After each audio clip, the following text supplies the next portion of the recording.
Hi hello ನಮಸ್ತೆ friends, welcome back to Raman tutorials. ಎಲ್ರಿಗೂ ಕೂಡ ಆತ್ಮೀಯ ಸ್ವಾಗತವನ್ನ ಕೋರ್ತಾ ಇವತ್ತಿನ ನಮ್ಮ ಕನ್ನಡದ ತರಗತಿಯನ್ನ ನಾವೀಗ ಶುರು ಮಾಡ್ತಾ ಇದ್ದೀವಿ. ಈ ಒಂದು ತರಗತಿ ತುಂಬಾ ಇಂಪಾರ್ಟೆಂಟ್ ಆಗಿರುವಂತಹ ತರಗತಿ. ಎಕ್ಸಾಮ್ಸ್ ಅಲ್ಲಿ ನಿಮ್ಗೆ ಯಾವ ರೀತಿ ಎಲ್ಲ ಕ್ವಶನ್ಸ್ ಗಳನ್ನ ಕೇಳ್ತಾರೆ, ಹಾಗೆ ಪ್ರೀವಿಯಸ್ ಆಗಿರುವಂತಹ ಒಂದು ಕ್ವಶನ್ ಅಂಡ್ ಆನ್ಸರ್ಸ್ ಗಳನ್ನ ನಾನ್ ನಿಮ್ಗೆ ತಿಳಿಸ್ಕೊಡೋ ಪ್ರಯತ್ನ ಮಾಡ್ತಾ ಇದ್ದೀನಿ. ಹಾಗಾದ್ರೆ ಲೆಟ್ಸ್ ಸ್ಟಾರ್ಟ್ ಅವರ್ ಸೆಷನ್ ಅಂತ ಹೇಳ್ತಾ ಬನ್ನಿ ಶುರು ಮಾಡೋಣ. ಮೊದಲನೇದಾಗಿ ಮೊದಲನೇ ಕ್ವಶನ್ 2014-19 ಕೇಳಲ್ಪಟ್ಟಂತ ಪ್ರಶ್ನೆ ಆಗಿದೆ. ಓದೋದು, ಬರೆಯೋದು, ಆಲಿಸುವುದು, ಮಾತನಾಡುವುದು. ಏನ್ ಮೇಡಮ್ ನೀವು ಕ್ವಶನ್ ಓದೋದಕ್ಕಿಂತ ಮುಂಚೆ ಆನ್ಸರ್ ಓದ್ತಾ ಇದ್ದೀರಾ ಅಂತಂದ್ರೆ ಇಲ್ಲ. ಭಾಷಾ ಕೌಶಲ್ಯಗಳ ಸ್ವಾಭಾವಿಕ ಕಲಿಕಾ ಕ್ರಮ ಅಂದ್ರೆ ಸ್ವಾಭಾವಿಕವಾಗಿ ಮಗು ಭಾಷೆನ ಯಾವ ರೀತಿ ಕಲಿಯುತ್ತೆ ಅಂತ ಕೇಳಿದ್ದಾರೆ.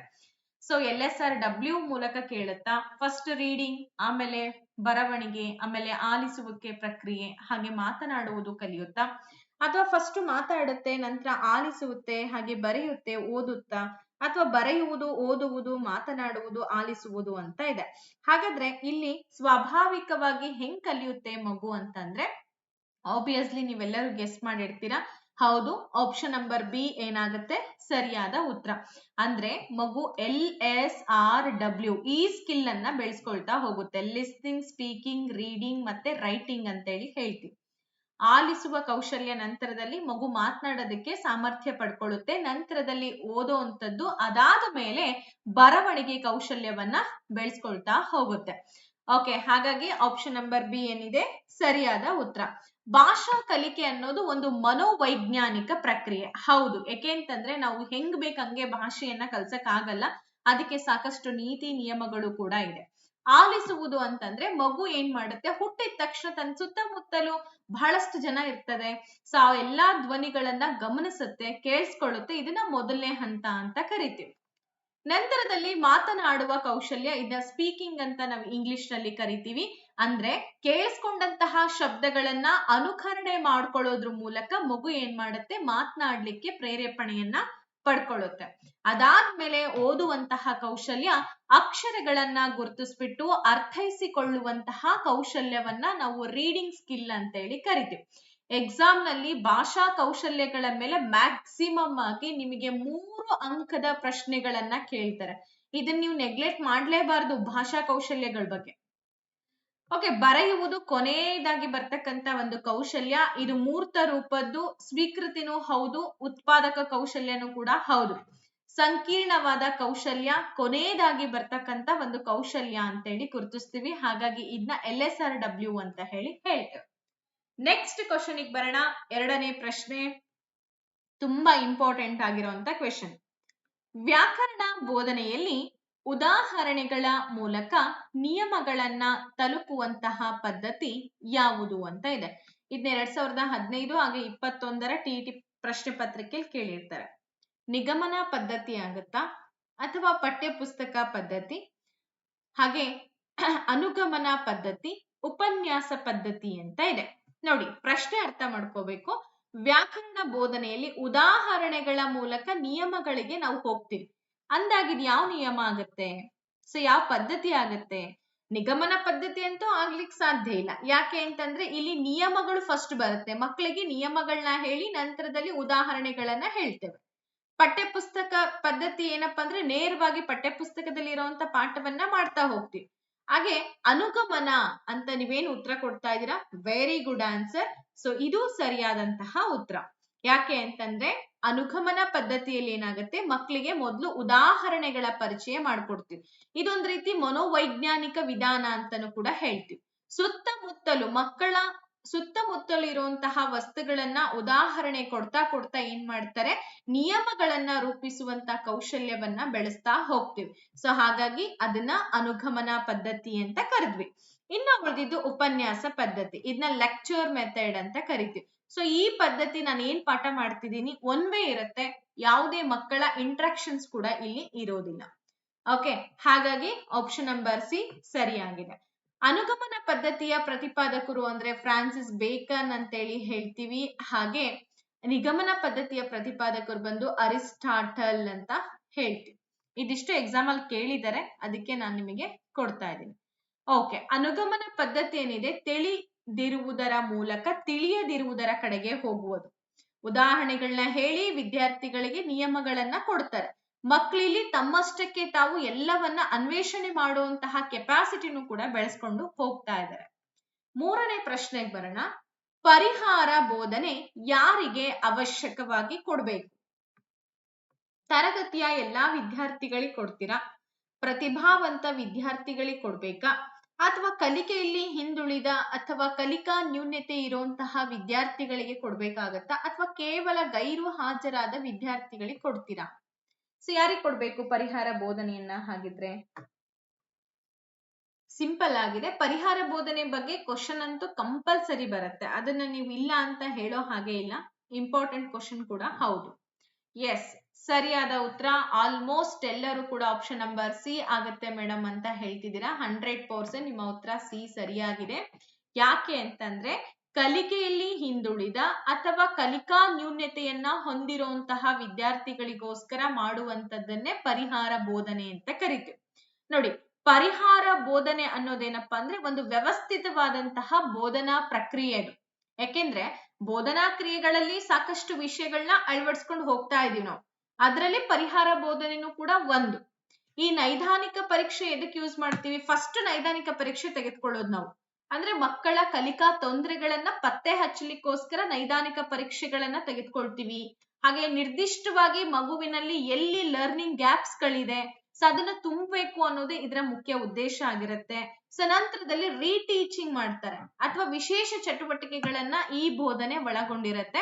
ಸೊ ಇದರಿಂದ ಏನಪ್ಪಾ ಅಂದ್ರೆ ಮಗು ಎಲ್ಲಾ ವಿಚಾರಗಳನ್ನ ಮತ್ತೆ ಕಲಿಯುತ್ತೆ, ಮತ್ತೆ ಪ್ರಾಕ್ಟೀಸ್ ಮಾಡುತ್ತೆ. ಸೊ ಇದು ನಿರಂತರ ಮೌಲ್ಯಮಾಪನದ ಒಂದು ಭಾಗ. ಇದು ತುಂಬಾ ಇಂಪಾರ್ಟೆಂಟ್, ನೆನ್ಪಿಟ್ಕೊಳ್ಳಿ. ನೆಕ್ಸ್ಟ್ ಕ್ವಶನ್ಗೆ ಹೋಗೋಣ. ಬಹುಭಾಷಾ ತರಗತಿಯಲ್ಲಿ ಮಾತೃಭಾಷೆಯ ಬಳಕೆ. ಈಗ ಮಲ್ಟಿ ಲಿಂಗ್ಯುವಲ್ ಕ್ಲಾಸ್ ರೂಮ್ ಇದೆ. ಸೊ ಇದು TET 2020ರಲ್ಲಿ ಕೇಳಿರುವಂತ ಪ್ರಶ್ನೆ. ಇದು ಕಲಿಕೆಗೆ ಅಡ್ಡಿ ಆಗತ್ತೆ, ನಿರ್ಲಕ್ಷಿಸಲ್ಪಡುತ್ತದೆ ಅಥವಾ ನಿರ್ಲಕ್ಷಿಸಲ್ಪಡಬೇಕು, ಒಂದು ಸಂಪನ್ಮೂಲವಾಗಿ ಬಳಸಲ್ಪಡಬೇಕು, ಶಿಕ್ಷಕರಿಗೆ ಹೊರೆಯಾಗಿದೆ ಅಂತ ಇದೆ. ಓಕೆ, ಗೆಸ್ ಮಾಡ್ತಾ ಹೋಗಿ ಆನ್ಸರ್ಸ್ಗಳು. ಬಹುಭಾಷಾ ತರಗತಿಯಲ್ಲಿ ಮಾತೃಭಾಷಾ ಬಳಕೆ ಏನ್ ತೊಂದರೆ ಆಗತ್ತಾ? ಏನಾಗುತ್ತೆ? ನೀವೆಲ್ಲರೂ ಗೆಸ್ ಮಾಡಿದೀರಾ. ಯಾವತ್ತು ಮಲ್ಟಿ ಲಿಂಗ್ಯುವಲ್ ಕ್ಲಾಸ್ ರೂಮ್ ತರಗತಿ ತೊಂದರೆ ಆಗಲ್ಲ, ಬದಲಿಗೆ ಅದೊಂದು ರಿಸೋರ್ಸ್ ಆಗಿ ಬಳಕೆ ಆಗುತ್ತೆ. ಹೇಗೆ ಅಂತಂದ್ರೆ NCF 2005 ನ್ಯಾಷನಲ್ ಕರಿಕ್ಯುಲಮ್ ಫ್ರೇಮ್ವರ್ಕ್ 2005ರ ಪ್ರಕಾರ ಬಹುಭಾಷಾ ತರಗತಿ ಒಂದು ಸಮಸ್ಯೆ ಅಲ್ಲ, ಅದನ್ನ ನಾವು ಒಂದು ಸಂಪನ್ಮೂಲ ಅಂತ ಪರಿಗಣಿಸ್ಬೇಕು. ಏನಪ್ಪಾ, ಎಷ್ಟೊಂದು ವಿದ್ಯಾರ್ಥಿಗಳಿದ್ದಾರೆ, ಅಲ್ಲಿ ಮರಾಠಿ ಮಾತಾಡ್ತಾರೆ, ಹಿಂದಿ ಮಾತಾಡ್ತಾರೆ, ಉರ್ದು ಮಾತಾಡ್ತಿದ್ದಾರೆ ಅಂತಂದ್ರೆ ಅದು ಹೊರೆ ಅಲ್ಲ, ಅದೊಂದು ರಿಸೋರ್ಸ್ ಆಗಿ ನಾವು ಬದಲಾವಣೆ ಮಾಡ್ಬೇಕು. ಫಸ್ಟ್ ಶಿಕ್ಷಕರು ಅದನ್ನ ಹೊರೆ ಅಂತ ಅನ್ಕೋಬಾರ್ದು. ಮಕ್ಕಳ ಮಾತೃಭಾಷೆಯನ್ನ ಗೌರವ ಮಾಡೋದ್ರಿಂದ ಅವರ ಶಾಲೆಯಲ್ಲಿ ಸುರಕ್ಷಿತ ಭಾವನೆಯನ್ನ ಹೊಂದ್ತಾ ಹೋಗ್ತಾರೆ. ಒಂದು ಭಾಷೆಯ ಜ್ಞಾನವು ಮತ್ತೊಂದು ಭಾಷೆಯನ್ನ ಕಲೀಲಿಕ್ಕೆ ಸಹಾಯವನ್ನ ಮಾಡುತ್ತೆ. ಸೊ ಇದನ್ನ ಸ್ಕ್ಯಾಫೋಲ್ಡಿಂಗ್ ಅಂತ ಹೇಳಿ ವೈಗೊಟಸ್ಕಿ ಅವ್ರು ಕರೀತಾರೆ. ವಿವಿಧ ಭಾಷೆಗಳ ಶಬ್ದಗಳನ್ನ ಹೋಲಿಕೆ ಮಾಡೋದ್ರ ಮೂಲಕ ಭಾಷಾ ಜ್ಞಾನ ಜಾಸ್ತಿ ಆಗುತ್ತೆ ಅಂತೇಳಿ ಹೇಳ್ತೀವಿ. ಹಾಗೆ ಇದು ಮಕ್ಕಳ ಕಾಗ್ನೇಟಿವ್ ಡೆವಲಪ್ಮೆಂಟ್ಗೂ ಕೂಡ ಸಹಾಯ ಆಗುತ್ತೆ. ಈಗ ಬರೀ ಒಂದೇ ಭಾಷೆಯಲ್ಲಿ ಜೀವನ ಕಳೆಯಕಂತೂ ಆಗಲ್ಲ. ಸೊ ಬೇರೆ ಬೇರೆ ಭಾಷೆಗಳನ್ನ ನಾವು ಕಲಿಬೇಕು. ಆ ಭಾಷೆಗೆ ಈ ಭಾಷೆಗೆ ಇರುವಂತ ವ್ಯತ್ಯಾಸ ಏನು ಅನ್ನೋದನ್ನ ನಾವು ಭಾಷಾ ಜ್ಞಾನದ ಮೂಲಕ ತಿಳ್ಕೊಳ್ಬೇಕಾಗತ್ತೆ. ಸೊ ಇದರಿಂದ ನಮ್ಮ ಜ್ಞಾನಾತ್ಮಕ ಬೆಳವಣಿಗೆನೂ ಕೂಡ ಆಗತ್ತೆ. ಮಾತೃಭಾಷೆಯನ್ನ ಕಲಿಕಾ ಮಾಧ್ಯಮವಾಗಿ ಕೂಡ ಬಳಕೆ ಮಾಡ್ಕೊಳ್ಬಹುದು. ಎಷ್ಟು ಇಂಪಾರ್ಟೆಂಟ್ ಕ್ವಶನ್ ನೋಡಿ ಅದು. ಅರ್ಥ ನಾನು ಏನು ನಿಮ್ಗೆ ಎಕ್ಸ್ಪ್ರೆಷನ್ ಹೇಳ್ತಾ ಇದ್ದೀನಿ, ತುಂಬಾ ಇಂಪಾರ್ಟೆಂಟ್ ಆಗತ್ತೆ, ನೆಗ್ಲೆಕ್ಟ್ ಮಾಡಬಾರ್ದು. 5ನೇ ಪ್ರಶ್ನೆಗೆ ಹೋಗಿದ್ದೀವಿ. ಮಗುವಿನ ಭಾಷಾ ಕಲಿಕೆ ಎಲ್ಲಿಂದ ಪ್ರಾರಂಭವಾಗುತ್ತೆ? ಹಾಗಾದ್ರೆ ಇದು 2014ರಲ್ಲಿ ಕೇಳಿರುವಂತ ಪೇಪರ್ 1 ಅಲ್ಲಿ ಕೇಳಿರುವಂತ ಪ್ರಶ್ನೆ. ಶಾಲೆಯಿಂದ ಶುರುವಾಗತ್ತಾ, ಅಥವಾ ಸಮಾಜದಿಂದ, ಅಥವಾ ಕುಟುಂಬದಿಂದ? ಅಂದ್ರೆ ಕುಟುಂಬ ಅಂದ್ರೆ ಮನೆಯಿಂದ, ಪುಸ್ತಕಗಳಿಂದ ಅಂತ 4 ಆಪ್ಷನ್ಸ್ ಕೊಟ್ಟಿದ್ದಾರೆ. ಏನಾಗುತ್ತೆ ರೀ ಉತ್ತರ ಇಲ್ಲಿ? Sir water. ಓಕೆ, ಆಲ್ಮೋಸ್ಟ್ ನಿಮ್ಮ ಉತ್ತರ ಬಂದು ಭಾಷಾ ಕಲಿಕೆ ಅನ್ನೋದು ಕುಟುಂಬದಿಂದಲೇ ಉಂಟಾಗುತ್ತೆ ಅಂತ ನೀವೆಲ್ಲರೂ ಆನ್ಸರ್ ಕೊಡ್ತಾ ಇದ್ದೀರಾ. ಗೆಸ್ ಮಾಡೋಣ. ಹಾಗಾದ್ರೆ ಪುಸ್ತಕಗಳಿಂದ ಅಂತೂ ಸಾಧ್ಯ ಇಲ್ಲ. ನಾವ್ ಹೇಳ್ತೀವಿ ಮನೆಯೇ ಮೊದಲ ಪಾಠ ಶಾಲೆ, ತಾಯಿಯೇ ಮೊದಲ ಗುರು ಅಂತ ಹೇಳಿ. ಅಲ್ಲಿ ಮಗು ಭಾಷೆಯನ್ನ ಕಲಿಯುತ್ತೆ, ಕುಟುಂಬದಿಂದಲೇ ಕಲಿಯುತ್ತೆ. ಅಮ್ಮ, ಅಪ್ಪ, ಹಾಗೆ ಅಕ್ಕ, ಅಣ್ಣ. ಹೆಂಗೆ ಅಂತಂದ್ರೆ ಮಗು ತನ್ನ ಸುತ್ತಮುತ್ತಲು ಇರುವಂತಹ ಎಲ್ಲಾ ಸಂಬಂಧಗಳನ್ನ ಗಮನಿಸುತ್ತೆ, ಎಲ್ರೂ ಮಾತಾಡೋದನ್ನ ಆಲಿಸುತ್ತೆ. ಸೊ ಆಲಿಸುವಿಕೆ ಕೌಶಲ್ಯ ಉತ್ತಮವಾಗಿದೆ ಅಂತಂದ್ರೆ ಆ ಮಗುವಿನ ಮಾತನಾಡೋ ಕೌಶಲ್ಯನೂ ಕೂಡ ಅತ್ಯಂತ ಉತ್ತಮವಾಗಿರುತ್ತೆ. ಹಾಗಾಗಿ ಕುಟುಂಬವನ್ನ ನಾವು ಮೊದಲ ಶಾಲೆ ಅಂತೇಳಿ ಕರಿತೀವಿ. ಮಗು ಅನೌಪಚಾರಿಕವಾಗಿ ಭಾಷೆಯನ್ನ ತನ್ನ ಪೋಷಕರು, ಒಡ ಹುಟ್ಟಿದವರಿಂದ ಕಲಿತಾ ಹೋಗುತ್ತೆ. ಸೊ ಇದರಿಂದ ಭಾಷಾ ಅರ್ಜನೆ ಆಗತ್ತೆ, ಅಂದ್ರೆ ಭಾಷೆ ಗ್ರಹಿಕೆಗೆ ಒಳಪಡತ್ತೆ. ಓ, ನಾನು ಇದನ್ನ ಕಲ್ತಿದ್ದೀನಿ, ಉದ್ದೇಶಪೂರ್ವಕವಾಗಿ ಕಲಿಯುವಂಥದ್ದೆಲ್ಲ ಸಹಜವಾಗಿ ಬರುವಂಥದ್ದು. ಸೊ ಇದು ಮನೆ ಅನ್ನೋದೇನಪ್ಪಾ ಅಂತಂದ್ರೆ ಮಗುವಿನ ಭಾಷಾ ಬೆಳವಣಿಗೆ ಒಂದು ಫೌಂಡೇಶನ್ ಅಂತ ಹೇಳಿ ಹೇಳ್ತೀವಿ. ನೆಕ್ಸ್ಟ್ ಕ್ವಶನ್, 6ನೇ ಪ್ರಶ್ನೆಗೆ ಹೋಗೋಣ.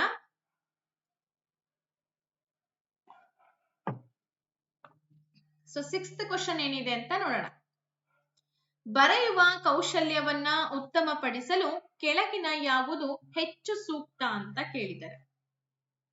ಸುಂದರ ಅಕ್ಷರಗಳಲ್ಲಿ ಬರೆಯುವುದು, ನಿರ್ದೇಶಿತ ಬರವಣಿಗೆ ಅಂದ್ರೆ ಡಿಕ್ಟೇಷನ್ಸ್, ನೋಡಿ ಬರೆಯುವುದು, ಸ್ವಂತ ಅನುಭವಗಳನ್ನ ಬರೀಲಿಕ್ಕೆ ಪ್ರೋತ್ಸಾಹವನ್ನ ಕೊಡುವಂಥದ್ದು ಅಂತ ಇದೆ.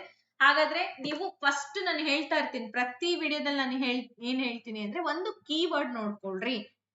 ಆ ಕೀವರ್ಡ್ ಅನ್ನ ನೋಡ್ಕೊಂಡ್ರೆ ನಮಗೆ ಆನ್ಸರ್ಸ್ ಗಳು ಬಹಳ ಕ್ವಿಕ್ ಆಗಿ ಸಿಗ್ತಾ ಹೋಗುತ್ತೆ. ಏನಿದೆ ಕೀವರ್ಡ್ ಇಲ್ಲಿ? ಬರೆಯ ಕೌಶಲ್ಯದ ಮೇಲೆ ಹೇಳ್ತಿದ್ದಾರೆ.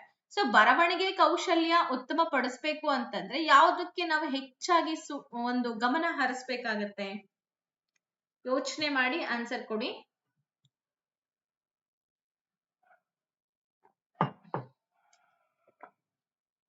ಅಂಡ್ ಪ್ರತಿ ದಿನ ನೀವೇನ್ ಮಾಡ್ಬೇಕು? ಅಧ್ಯಯನದ ಕಡೆ ಗಮನ ಕೊಡ್ಬೇಕಾಗತ್ತೆ. ಎವ್ರಿ ಟೈಮ್, ಎವ್ರಿ ಮೂಮೆಂಟ್ ಕೂಡ ಬಹಳ ಮುಖ್ಯವಾಗುತ್ತೆ. ಸಂದರ್ಭ, ಸಮಯಗಳನ್ನ ಕರೆಕ್ಟ್ ಆಗಿ ಬಳಕೆ ಮಾಡ್ಕೊಳ್ಳುವಂತ ಪ್ರಯತ್ನ ಮಾಡಿ. ವೇಸ್ಟ್ ಮಾಡಕ್ ಹೋಗ್ಬೇಡಿ ಯಾವುದೇ ಟೈಮ್ ಅನ್ನ. ಯಾಕಂದ್ರೆ ಕಳೆದೋಗಿರುವಂತ ಟೈಮು, ಕಳೆದೋಗಿರುವಂತ ವ್ಯಕ್ತಿಗಳು ಸಿಗೋದು ತುಂಬಾ ಕಷ್ಟ. ಹಾಗಾಗಿ ಅದನ್ನ ಉಳಿಸ್ಕೊಂಡು ಹೋಗೋದು ನಮ್ ಕೈಲಿರುತ್ತೆ. ಆದಷ್ಟು ನೀವು ನಿಮ್ಮ ಎಲ್ಲಾ ಟೈಮ್ ಅನ್ನ ಯುಟಿಲೈಸ್ ಮಾಡ್ಕೊಳ್ಳುವಂತ ಪ್ರಯತ್ನ ಮಾಡಿ. ಸರಿ, ಹಾಗಾಗಿ ಆಪ್ಷನ್ ನಂಬರ್ ಡಿ ಅಥವಾ ಸಿ. ಕೆಲವೊಬ್ರು ಸಿ ಮತ್ತೆ ಡಿ ಅಂತ ಹೇಳ್ತಿದ್ದೀರಾ. ಯೂಶುವಲಿ ತುಂಬಾ ಸಿಂಪಲ್ ಆಗಿರುವಂತ ಉತ್ತರ ಇದು. ಡಿ ಸರಿಯಾಗಿದೆ. ಯಾಕೆ ಅಂತಂದ್ರೆ ಸ್ವಂತ ಅನುಭವಗಳನ್ನ ಬರೀಲಿಕ್ಕೆ ಪ್ರೋತ್ಸಾಹವನ್ನ ಕೊಡ್ಬೇಕಾಗತ್ತೆ. ಅವಾಗ ಆಟೋಮೆಟಿಕ್ ಆಗಿ ಏನಪ್ಪಾ ಅಂತಂದ್ರೆ ಅವನ್ ಏನ್ ಮನಸ್ಸಲ್ಲಿ ಅನ್ಕೊಂಡಿರ್ತಾನೋ ಅದನ್ನ ಆತ ವ್ಯಕ್ತಪಡಿಸ್ತಾ ಹೋಗ್ತಾನೆ. ಅಂದ್ರೆ ಬರೀ ಅಕ್ಷರಗಳನ್ನ ಗೀಚೋದಕ್ ಕೊಡಬಾರ್ದು. ಸೊ ನಿಮಗೆ ಏನ್ ಅನ್ಸುತ್ತಪ್ಪ, ಏನ್ ಅನ್ಸಲ್ಲ, ನಿನ್ ಭಾವನೆಗಳು ಏನಿದೆ ಅದೆಲ್ಲವನ್ನ ನಾವೇನ್ ಮಾಡ್ಬೇಕು? ಮಕ್ಳಿಗೆ ತಿಳಿಸಿ ಹೇಳ್ಬೇಕಾಗತ್ತೆ. ಸ್ವಂತ ಅನುಭವಗಳನ್ನ ಬರೆಯುವಾಗ ಅವ್ರು ಏನ್ ಮಾಡ್ತಾರೆ? ಹೊಸ ಹೊಸ ಪದಗಳನ್ನ, ಹೊಸ ಹೊಸ ಶಬ್ದಗಳನ್ನೆಲ್ಲ ಬಳಕೆ ಮಾಡ್ತಾರೆ. ಸೊ ಇದು ಸೃಜನಶೀಲತೆಯನ್ನ ಮಕ್ಕಳಲ್ಲಿ ಬೆಳೆಸೋದಕ್ಕೆ ಶುರು ಮಾಡುತ್ತೆ. ಚಿಂತನಾ ಶಕ್ತಿ ಹಾಗೆ ತಾರ್ಕಿಕ ಬರವಣಿಗೆ ಕೌಶಲ್ಯವನ್ನ ಕೂಡ ಹೆಚ್ಚು ಮಾಡುತ್ತೆ. ಸುಂದರ ಬರವಣಿಗೆ ಕೇವಲ ಯಾಂತ್ರಿಕ ಕೌಶಲ್ಯ. ಸೊ ಆದ್ರೆ ಸ್ವಂತ ಬರವಣಿಗೆ ನಿಜವಾದ ಭಾಷಾ ಕೌಶಲ್ಯ ಅಂತೇಳಿ ಕರಿತಾ ಇದೆ. ಸುಂದರವಾಗಿ ಬರೀತಾ ಇದ್ದಾನೆ ಅಂತಂದ್ರೆ ಆ ವ್ಯಕ್ತಿ ಹತ್ರ ಎಲ್ಲಾ ಜ್ಞಾನ ಇದೆ ಅಂತಲ್ಲ, ಅದೊಂದು ಯಾಂತ್ರಿಕ ಕೌಶಲ್ಯ. ಆದ್ರೆ ತನ್ನಷ್ಟಕ್ಕೆ ತಾನು ಏನ್ ಆಲೋಚನೆ ಮಾಡಿ ತನ್ನ ಸ್ವಂತ ಒಂದು ಅಭಿವ್ಯಕ್ತಿ ಸಾಮರ್ಥ್ಯದಿಂದ ಬರೆಯುತ್ತೇನೆ, ಅದನ್ನ ನಿಜವಾದ ಭಾಷಾ ಕೌಶಲ್ಯ ಅಂತೇಳಿ ಕರಿತಾ ಇದೀವಿ. ಇದು ಮುಕ್ತ ಬರವಣಿಗೆಯ ಭಾಗ ಅಂತ ಹೇಳ್ತೀವಿ. ಮುಕ್ತವಾಗಿ ಅವ್ರಿಗೆ ಅವಕಾಶಗಳನ್ನ ಕೊಡ್ಬೇಕಾಗತ್ತೆ. ಓಕೆ, 7ನೇ ಪ್ರಶ್ನೆಗೆ ಹೋಗೋಣ.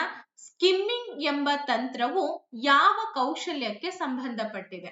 ಸೊ ಇದು 2018ರಲ್ಲಿ ಕೇಳಿರುವಂತ ಪೇಪರ್ 1 ನಲ್ಲಿ ಬಂದಿರುವಂತ ಪ್ರಶ್ನೆ. ಆಲಿಸುವಿಕೆ, ಓದುವಿಕೆ, ಮಾತನಾಡುವಿಕೆ ಹಾಗೂ ಬರೆಯುವಿಕೆ ಅಂತ ಇದೆ. ಸ್ಕಿಮ್ಮಿಂಗ್ ಈ ತಂತ್ರವನ್ನ ಯಾವ ಕೌಶಲ್ಯಕ್ಕೆ ಬಳಕೆ ಮಾಡ್ಕೊಳ್ತೀವಿ ಅಥವಾ ಯಾವ ಕೌಶಲ್ಯ ಇದ್ರ ಜೊತೆಗೆ ರಿಲೇಟೆಡ್ ಆಗಿದೆ? ಸ್ಕಿಮ್ಮಿಂಗ್ ಅಂದ್ರೆ ಗೊತ್ತಿದೆ ನಿಮ್ಗೆ. ನಾನು ಅದನ್ನ ಬಿಡಿಸಿ ಹೇಳ್ಬಿಟ್ರೆ ನಿಮಗೆ ಆನ್ಸರೇ ಗೊತ್ತಾಗ್ಬಿಡುತ್ತೆ ಅಲ್ವಾ? Yes, okay. ಎನಿಥಿಂಗ್? ಓಕೆ, ಇದು ಗೆಸ್ ಮಾಡ್ಬೋದು. ಓದುವಂತಹ ಕೌಶಲ್ಯಕ್ಕೆ ಸಂಬಂಧಪಟ್ಟಿದೆ ಸ್ಕಿಮ್ಮಿಂಗ್, ಸ್ಕ್ಯಾನಿಂಗ್ ಅಲ್ವಾ?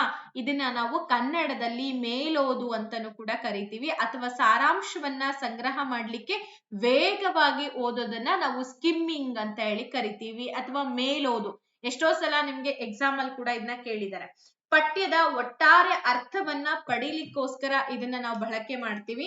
ಫಾರ್ ಎಕ್ಸಾಂಪಲ್ ಕೊಡೋದಾದ್ರೆ, ವೃತ್ತಪತ್ರಿಕೆಯ ಮುಖ್ಯಾಂಶಗಳನ್ನ ಓದೋಂತಹ ವೇಗವನ್ನ ನಮಗ್ ಜಾಸ್ತಿ ಮಾಡ್ತಾ ಹೋಗುತ್ತೆ. ಯಾಕೆ ಅಂತಂದ್ರೆ ಮೇಲೋದು ಏನೇನಿದೆ ಏನೇನಿಲ್ಲ ಅಂತೇಳಿ ಕಂಪ್ಲೀಟ್ ಆಗಿ ಒಂದ್ಸಲ ಅದನ್ನ ಚೆಕ್ಔಟ್ ಮಾಡ್ಕೊಂಡ್ ಬಂದ್ಬಿಡೋದು.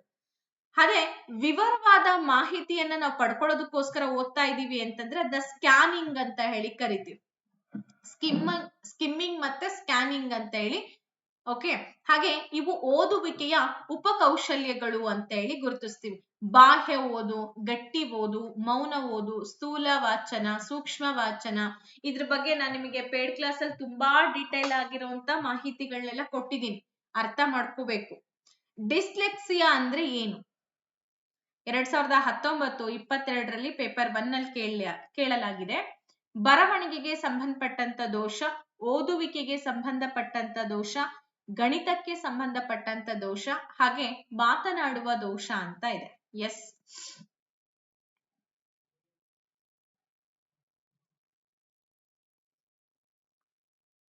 ಓಕೆ. ಡಿಸ್ಲೆಕ್ಸಿಯಾ ಅಂದ್ರೆ ಏನು? ಸಾಮಾನ್ಯವಾಗಿ ನಿಮ್ಗೆ ಡಿಸ್ಲೆಕ್ಸಿಯಾ, ಡಿಸ್ಗ್ರಾಫಿಯಾ, ಡಿಸ್ಕ್ಯಾಲ್ಕುಲಿಯಾ, ಡಿಸ್ಥೀಮಿಯಾ, ಡಿಸ್ಫಾಸಿಯಾ ಇವೆಲ್ಲ ಕೂಡ ಕಲಿಕೆಗೆ ಸಂಬಂಧಪಟ್ಟಂತ ನ್ಯೂನ್ಯತೆಗಳು ಅಥವಾ ಸಮಸ್ಯೆಗಳು ಅಂತೇಳಿ ಕರಿತಾ ಇದೀವಿ. ಡಿಸ್ಗ್ರಾಫಿಯಾ ಅಂತಂದ್ರೆ ಬರವಣಿಗೆ ದೋಷ, ಡಿಸ್ಲೆಕ್ಸಿಯಾ ಅಂತಂದ್ರೆ ಓದುವಂತ ಕೌಶಲ್ಯ. ಹಾಗಾಗಿ ಆಪ್ಷನ್ ನಂಬರ್ ಬಿ ಸರಿಯಾದಂತ ಉತ್ತರ. ನೀವೆಲ್ಲರೂ ಕೂಡ ಕರೆಕ್ಟ್ ಆಗಿ ಉತ್ತರ ಕೊಟ್ಟಿದ್ದೀರಾ. ಗಣಿತಕ್ಕೆ ಸಂಬಂಧಪಟ್ಟಂತ ದೋಷ ಇದೆ ಅಂತಂದ್ರೆ ಅದನ್ನ ನಾವು ಡಿಸ್ಕ್ಯಾಲ್ಕುಲಿಯಾ ಅಂತ ಹೇಳಿ ಕರಿತೀವಿ. ಅಂಕಗಣಿತ, ಅಂಕೆಗಳನ್ನ ಬರೆಯೋದ್ರಲ್ಲಾಗಿರ್ಬೋದು, ಹಾಗೆ ಓದೋದ್ರಲ್ಲಾಗಿರ್ಬೋದು, ಸಮಸ್ಯೆಯನ್ನ ಮಗು ಫೇಸ್ ಮಾಡ್ತಾ ಇದೆ, ತೊದಲ್ತಾ ಇದೆ ಅಂತಂದ್ರೆ ಅದನ್ನ ಡಿಸ್ಕ್ಯಾಲ್ಕುಲಿಯಾ ಅಂತ ಹೇಳಿ ಕರಿತೀವಿ. ಹಾಗೆ ಮಾತನಾಡೋ ದೋಷ, ಫಾರ್ ಎಕ್ಸಾಂಪಲ್ ಉಚ್ಚಾರಣೆ ದೋಷ. ಉಚ್ಚಾರಣೆ ದೋಷ ಅಂದ್ರೂ ಕೂಡ ಆಟೋಮೆಟಿಕ್ ಮಾತನಾಡೋ ದೋಷದಲ್ಲೇ ಸೇರ್ಕೊಂಡೋಗುತ್ತೆ. ಡಿಸ್ಫಾಸಿಯಾ, ಡಿಸ್ಫೋನಿಯಾ ಇವೆಲ್ಲವೂ ಕೂಡ ಮಾತನಾಡುವಂತಹ ದೋಷಕ್ಕೆ ಸಂಬಂಧಪಡುತ್ತೆ. ಕರೆಕ್ಟ್ ಆಗಿ ಲಿಸ್ಟ್ ಮಾಡ್ಕೊಂಡು ಇಟ್ಕೊಳ್ರಿ, ಎಕ್ಸಾಮ್ ನಲ್ಲಿ ಯಾವ್ದನ್ ಬೇಕಾದ್ರೂ ಅವ್ರು ಕೇಳ್ಬೋದು. ಓಕೆ, ಮಗುವಿಗೆ ಅಕ್ಷರಗಳನ್ನ ಗುರ್ಸೋದು, ಶಬ್ದಗಳನ್ನ ಜೋಡಿಸೋದಕ್ಕೆ ಕಷ್ಟ ಆಗುತ್ತೆ. ಫಾರ್ ಎಕ್ಸಾಂಪಲ್ ಬಿ ಮತ್ತು ಡಿ ಅಂತ ಹೇಳಿ, ಬಿ ಅನ್ನ ಡಿ ಅಂತ ಓದುತ್ತೆ, ಸಾ ನ ವಾಸ್ ಅಂತ ಓದುತ್ತೆ, ಎಂ ಅನ್ನ ಡಬ್ಲ್ಯೂ ಅಂತ ಓದುತ್ತೆ, ಪಿ ನ ಕ್ಯೂ ಅಂತ ಓದುತ್ತೆ. ಈ ತರ ಸಮಸ್ಯೆಗಳನ್ನ ಮಗು ಎದುರಿಸುತ್ತೆ. ಓಕೆ, ಇವು ಬುದ್ಧಿಶಕ್ತಿಗೆ ಸಂಬಂಧಪಟ್ಟಂತ ಸಮಸ್ಯೆ ಆಗಿರೋದಿಲ್ಲ, ಗ್ರಹಿಕಾ ಸಾಮರ್ಥ್ಯಕ್ಕೆ ಸಂಬಂಧಪಟ್ಟಂತ ಸಮಸ್ಯೆ. ಅಂದ್ರೆ ಟೀಚರ್ ಹೇಳ್ಕೊಡುವಂತ ಸಂದರ್ಭದಲ್ಲಿ ಮಗು ಅದನ್ನ ಸರಿಯಾಗಿ ಕುತ್ಕೊಂಡು ಆಲಿಸಿಲ್ಲ, ಅದನ್ನ ಅಬ್ಸರ್ವೇಷನ್ ಮಾಡದೇ ಇದ್ದಾಗ ಬಂದಂತ ಸಮಸ್ಯೆ ಇದು. ಸೊ ಬರವಣಿಗೆಯ ಸಮಸ್ಯೆಯನ್ನ ಡಿಸ್ಗ್ರಾಫಿಯಾ ಅಂತಲೂ, ಹಾಗೆ ಗಣಿತದ ಸಮಸ್ಯೆಯನ್ನ ಡಿಸ್ಕ್ಯಾಲ್ಕುಲಿಯಾ ಅಂತ ಹೇಳಿ ಕೂಡ ಕರಿತೀವಿ. ನೆಕ್ಸ್ಟ್ ಕ್ವಶನ್, 9ನೇ ಪ್ರಶ್ನೆ, ತುಂಬಾ ಇಂಪಾರ್ಟೆಂಟ್ ಆಗಿರುವಂತ ಪ್ರಶ್ನೆ ಇದು. ಸಾಮಾನ್ಯವಾಗಿ ಎಲ್ಲ ವಿಚಾರ, Kannada, English, psychology, social science, maths ಎಲ್ಲಾ ವಿಷಯಗಳಲ್ಲೂ ಕೂಡ ಕಾಮನ್ ಆಗಿ ಬರುವಂತ ಒಂದು ಪ್ರಶ್ನೆ ಇದು. ನಿರಂತರ ಮತ್ತು ವ್ಯಾಪಕ ಮೌಲ್ಯಮಾಪನದ ಮುಖ್ಯ ಉದ್ದೇಶ. ಟಿ ಪೇಪರ್ 1 ಅಲ್ಲೂ ಕೇಳಿದರೆ, ಪೇಪರ್ 2 ನಲ್ಲೂ ಕೂಡ ಕೇಳಿದ್ದಾರೆ, ನೆನ್ಪಿಟ್ಕೊಳ್ಳಿ. ವಿದ್ಯಾರ್ಥಿಗಳನ್ನ ತೇರ್ಗಡೆ ಅಥವಾ ಅನುತ್ತೀರ್ಣ ಮಾಡುವುದು, ವಿದ್ಯಾರ್ಥಿಗಳ ಶೈಕ್ಷಣಿಕ ಮತ್ತು ಸಹ ಶೈಕ್ಷಣಿಕ ಅಂಶಗಳನ್ನ ಮೌಲ್ಯಮಾಪನ ಮಾಡುವುದು, ಕೇವಲ ಪರೀಕ್ಷೆಗಳನ್ನ ನಡೆಸುವಂತದ್ದು, ಬುದ್ಧಿವಂತ ಮಕ್ಕಳನ್ನ ಗುರುತಿಸುವುದು ಅಂತ ಇದೆ.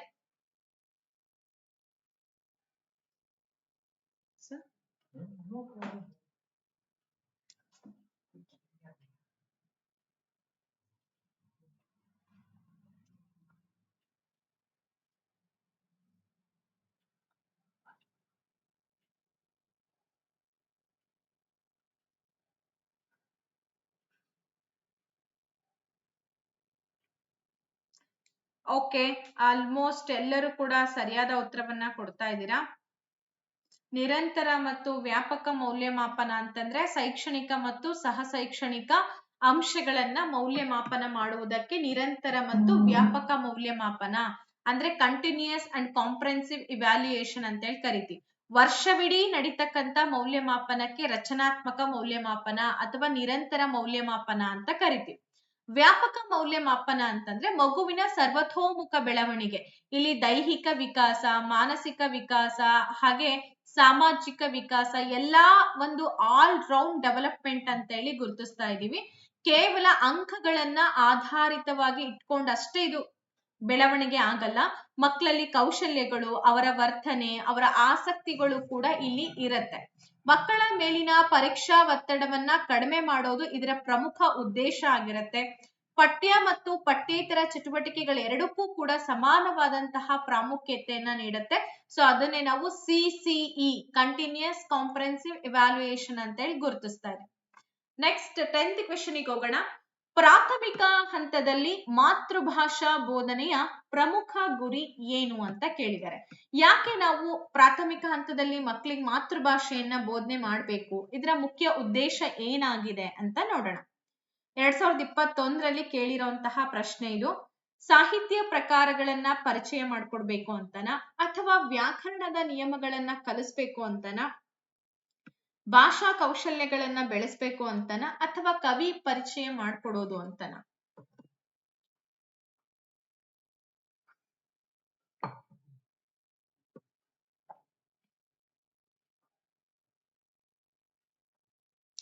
ಎಸ್, ಆಲ್ಮೋಸ್ಟ್ ಹೇಳ್ತಾ ಇದ್ದೀರಾ ಭಾಷಾ ಕೌಶಲ್ಯಗಳನ್ನ ಬೆಳೆಸ್ಬೇಕು ಮೇಡಮ್ ಅಂತ. 100% ನಿಮ್ಮ ಉತ್ತರ ಸರಿಯಾಗಿದೆ. ಯಾಕೆ ಅಂತಂದ್ರೆ ಈ ಪ್ರಾಥಮಿಕ ಹಂತ ವೆರಿ ಪ್ರೀಶಿಯಸ್ ಅಂತ ಹೇಳ್ತೀವಿ. ಮಕ್ಕಳಿಗೆ ಆ ಹಂತದಲ್ಲಿ ನಾವ್ ಏನೆಲ್ಲ ಸಮಸ್ಯೆಗಳಿದೆ ಅದನ್ನ ಬಗೆಹರಿಸದೇ ಇದ್ರೆ ಶಾಶ್ವತವಾಗಿ ಮಗುವಿನಲ್ಲಿ ಅದು ಹಂಗೆ ಮುಂದುವರ್ಕೊಂಡು ಹೋಗುತ್ತೆ. ಈ ಕ್ವಶನ್ ಕೂಡ ಕೇಳಿದ್ದಾರೆ. ಹಾಗಾಗಿ ಆ ಹಂತದಲ್ಲಿ ಭಾಷಾ ಕಲಿಕೆ ಬಹಳ ಮುಖ್ಯವಾಗಿ ಕಲಿಸ್ಬೇಕಾಗತ್ತೆ ನಾವು. ಸಾಹಿತ್ಯ ಅಥವಾ ವ್ಯಾಕರಣ ಪಾಂಡಿತ್ಯ ಬೇಕಾಗಿಲ್ಲ ಇಲ್ಲಿ. ನೀನ್ ತುಂಬಾ ಚೆನ್ನಾಗಿ ಸಾಹಿತ್ಯ ಕಲಿಬೇಕು, ವ್ಯಾಕರಣದ ನಿಯಮಗಳನ್ನೆಲ್ಲವನ್ನ ಕಲಿಬೇಕು ಅಂತೇಳಿ ಒಂದೇ ದಿನದ ಕಲಿಸೋ ಅವಶ್ಯಕತೆ ಇಲ್ಲ. ಮಕ್ಕಳಿಗೆ ಸ್ಪಷ್ಟವಾಗಿ ಮಾತಾಡೋದಕ್ಕೆ, ಅರ್ಥ ಮಾಡ್ಕೊಂಡು ಓದೋದಕ್ಕೆ, ಬರೆಯೋದನ್ನ ಕಲಿಸೋದೇ ಇದರ ಮುಖ್ಯ ಗುರಿಯಾಗಿರುತ್ತೆ. ಸೊ ಹಾಗಾಗಿ LSRW ಕೌಶಲ್ಯಗಳನ್ನ ಅಭಿವೃದ್ಧಿ ಪಡಿಸ್ಬೇಕು. ಪರಿಣಾಮಕಾರಿ ಸಂವಹನ ಮಾಡ್ಬೇಕು ಅಂತಂದ್ರೆ ಮಗುವಿಗೆ ಫಸ್ಟ್ LSRW ಸ್ಕಿಲ್ಸ್ ಗಳ ಬಗ್ಗೆ ಜ್ಞಾನವನ್ನ ಬೆಳೆಸ್ಬೇಕಾಗತ್ತೆ. ಸೊ ಅವರವರ ಭಾವನೆಗಳನ್ನ ವ್ಯಕ್ತಪಡಿಸ್ಲಿಕ್ಕೆ ಮುಕ್ತವಾದ ಅವಕಾಶಗಳನ್ನ ನಾವು ಕೊಡ್ಬೇಕಾಗತ್ತೆ. ನೆಕ್ಸ್ಟ್ ಕ್ವೆಶ್ಚನ್ಗೆ ಹೋಗೋಣ. 11ನೇ ಪ್ರಶ್ನೆ. ಇದು ಬೋಧನಾ ಪದ್ಧತಿಗಳು, ಬೋಧನಾ ಕಲಿಕಾ ಸಾಮಗ್ರಿಗಳ ಮೇಲೆ ಇರುವಂತಹ ಪ್ರಶ್ನೆಗಳು. ಮಾತೃಭಾಷೆಯ ಸಹಾಯವಿಲ್ಲದೆ ನೇರವಾಗಿ ಗುರಿ ಭಾಷೆಯನ್ನ ಕಲಿಸುವಂತಹ ಪದ್ಧತಿ ಯಾವುದು? ಅಂದ್ರೆ ನಾವ್ ಯಾವ ಭಾಷೆಯನ್ನ ಕಲಿಸ್ಬೇಕು ಅಂದಿರ್ತೀವೋ ಆ ಭಾಷೆಯನ್ನ ಕಲ್ಸಕ್ ಹೋಗ್ತೀವಲ್ಲ, ಅದನ್ನ ನೇರವಾದಂತ ಭಾಷೆ, ಟಾರ್ಗೆಟ್ ಲ್ಯಾಂಗ್ವೇಜ್ ಅಂತ ಹೇಳ್ತೀವಿ. ಆ ತರ ಕಲಿಸ್ತಕ್ಕಂತಹ ಪದ್ಧತಿ ಯಾವುದು ಅಂತ ಕೇಳಿದ್ದಾರೆ. ವ್ಯಾಕರಣ ಅನುವಾದ ಪದ್ಧತಿ, ನೇರ ಪದ್ಧತಿ, ದ್ವಿಭಾಷಾ ಪದ್ಧತಿ, ಸನ್ನಿವೇಶ ಪದ್ಧತಿ ಅಂತ ಇದೆ. ಈಗ ಫಾರ್ ಎಕ್ಸಾಂಪಲ್ ಇಂಗ್ಲಿಷ್ ನಲ್ಲಿ ನಾವೇನ್ ಮಾಡ್ತೀವಿ, ಡೈರೆಕ್ಟ್ ಮೆಥಡ್ ಅನ್ನ ಬಳಕೆ ಮಾಡಲ್ಲ. ಯಾಕೆಂದ್ರೆ ನಮ್ಮಲ್ಲಿ ಮಾತೃಭಾಷೆ ಕನ್ನಡ ಆಗಿರೋದ್ರಿಂದ ಮಕ್ಕಳಿಗೆ ಇಂಗ್ಲಿಷ್ ಟು ಇಂಗ್ಲಿಷ್ ಹೇಳಿದಾಗ ಏನಾಗುತ್ತೆ, ಡೈರೆಕ್ಟ್ ಮೆಥಡ್ ಆಗ್ಬಿಡುತ್ತೆ, ಅರ್ಥ ಆಗಲ್ಲ. ಸೊ ಹಾಗಾಗಿ ನಾವೇನ್ ಮಾಡ್ತೀವಿ, ಮಾತೃಭಾಷೆಯ ಸಹಾಯವನ್ನ ಪಡ್ಕೊಂಡು ಬೈಲಿಂಗ್ಯುಯಲ್ ಮೆಥಡ್ ಅಲ್ಲಿ ಹೇಳ್ತೀವಿ. ಸೊ ಅಂತಹ ಸಹಾಯವನ್ನ ಪಡ್ಕೊಂಡು ಹೇಳ್ತೀವಲ್ಲ, ಅದನ್ನ ಬೈಲಿಂಗ್ಯುಯಲ್ ಮೆಥಡ್ ಅಂತ ಹೇಳ್ತೀವಿ. ಯಾವುದೇ ಬೇರೆ ಮಾತೃಭಾಷೆಯ ಸಹಾಯ ಇಲ್ದಂಗೆ ನಾವ್ ಯಾವ ಭಾಷೆನ ಕಲಿಸ್ಬೇಕು ಅಂತ ಅನ್ಕೊಂಡಿರ್ತೀವೋ ಆ ಭಾಷೆನ ನೇರ ಪದ್ಧತಿಯ ಮೂಲಕ ಬೋಧನೆ ಮಾಡಿದ್ರೆ ಅದನ್ನ ನೇರ ಪದ್ಧತಿ ಅಂತ ಹೇಳ್ತೀವಿ. ಸೊ ವ್ಯಾಕರಣದ ಮೂಲಕ ವ್ಯಾಕರಣದ ನಿಯಮಗಳು, ಪದ್ಧತಿಗಳನ್ನೆಲ್ಲ ಅಳವಡಿಸ್ಕೊಂಡು ಹೇಳ್ತೀವಲ್ಲ, ಅದನ್ನ ವ್ಯಾಕರಣ ಪದ್ಧತಿ ಅಂತೇಳಿ ಹೇಳ್ತೀವಿ. ಅರ್ಥ ಆಯ್ತಾ? ಸೊ ಇದಕ್ಕೆ ಸರಿಯಾದ ಉತ್ತರ ನೀವೆಲ್ಲ ಕೊಟ್ಟ ಹಾಗೆ ನೇರ ಪದ್ಧತಿ. ಸಾಮಾನ್ಯವಾಗಿ ಈ ನೇರ ಪದ್ಧತಿಯಲ್ಲಿ ಮಾತೃಭಾಷಾ ಬಳಕೆನ ಸಂಪೂರ್ಣವಾಗಿ ಬಳಕೆ ಮಾಡೋದೇ ಇಲ್ಲ ನಾವು. Only English to English, Kannada to Kannada ಅಂತೇಳಿ ಹೇಳ್ತೀವಿ. ಕನ್ನಡವನ್ನ ಕನ್ನಡದ ಮೂಲಕನೇ ಅಥವಾ ಇಂಗ್ಲಿಷ್ ಅನ್ನ ಇಂಗ್ಲಿಷ್ ಮೂಲಕನೇ ಕಲಿಸ್ಬೇಕು ಅನ್ನೋದೇ ನೇರ ಪದ್ಧತಿಯ ಮುಖ್ಯ ಧ್ಯೇಯ ಆಗಿರುತ್ತೆ.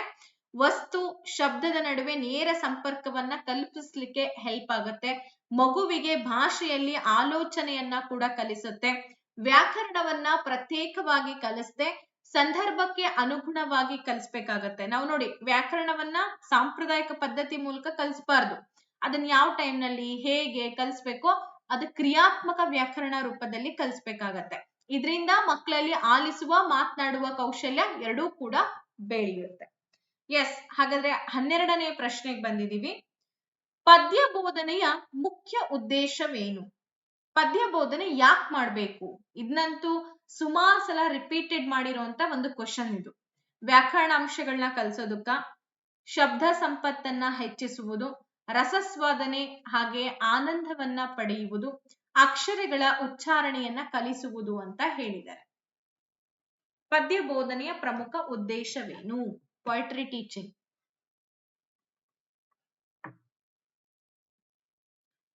Okay, S 100% option number C simple ಆಗಿದೆ. ಇದು ಟಫ್ ಇಲ್ಲ. ಅದಕ್ಕೆ ನಾನು ಹೇಳಿದ್ದು ಕನ್ನಡದಲ್ಲಿ ಮಾತ್ರ ನೀವು ಔಟ್ ಆಫ್ ಔಟ್ ತೆಗಿಯಕ್ ಸಾಧ್ಯ.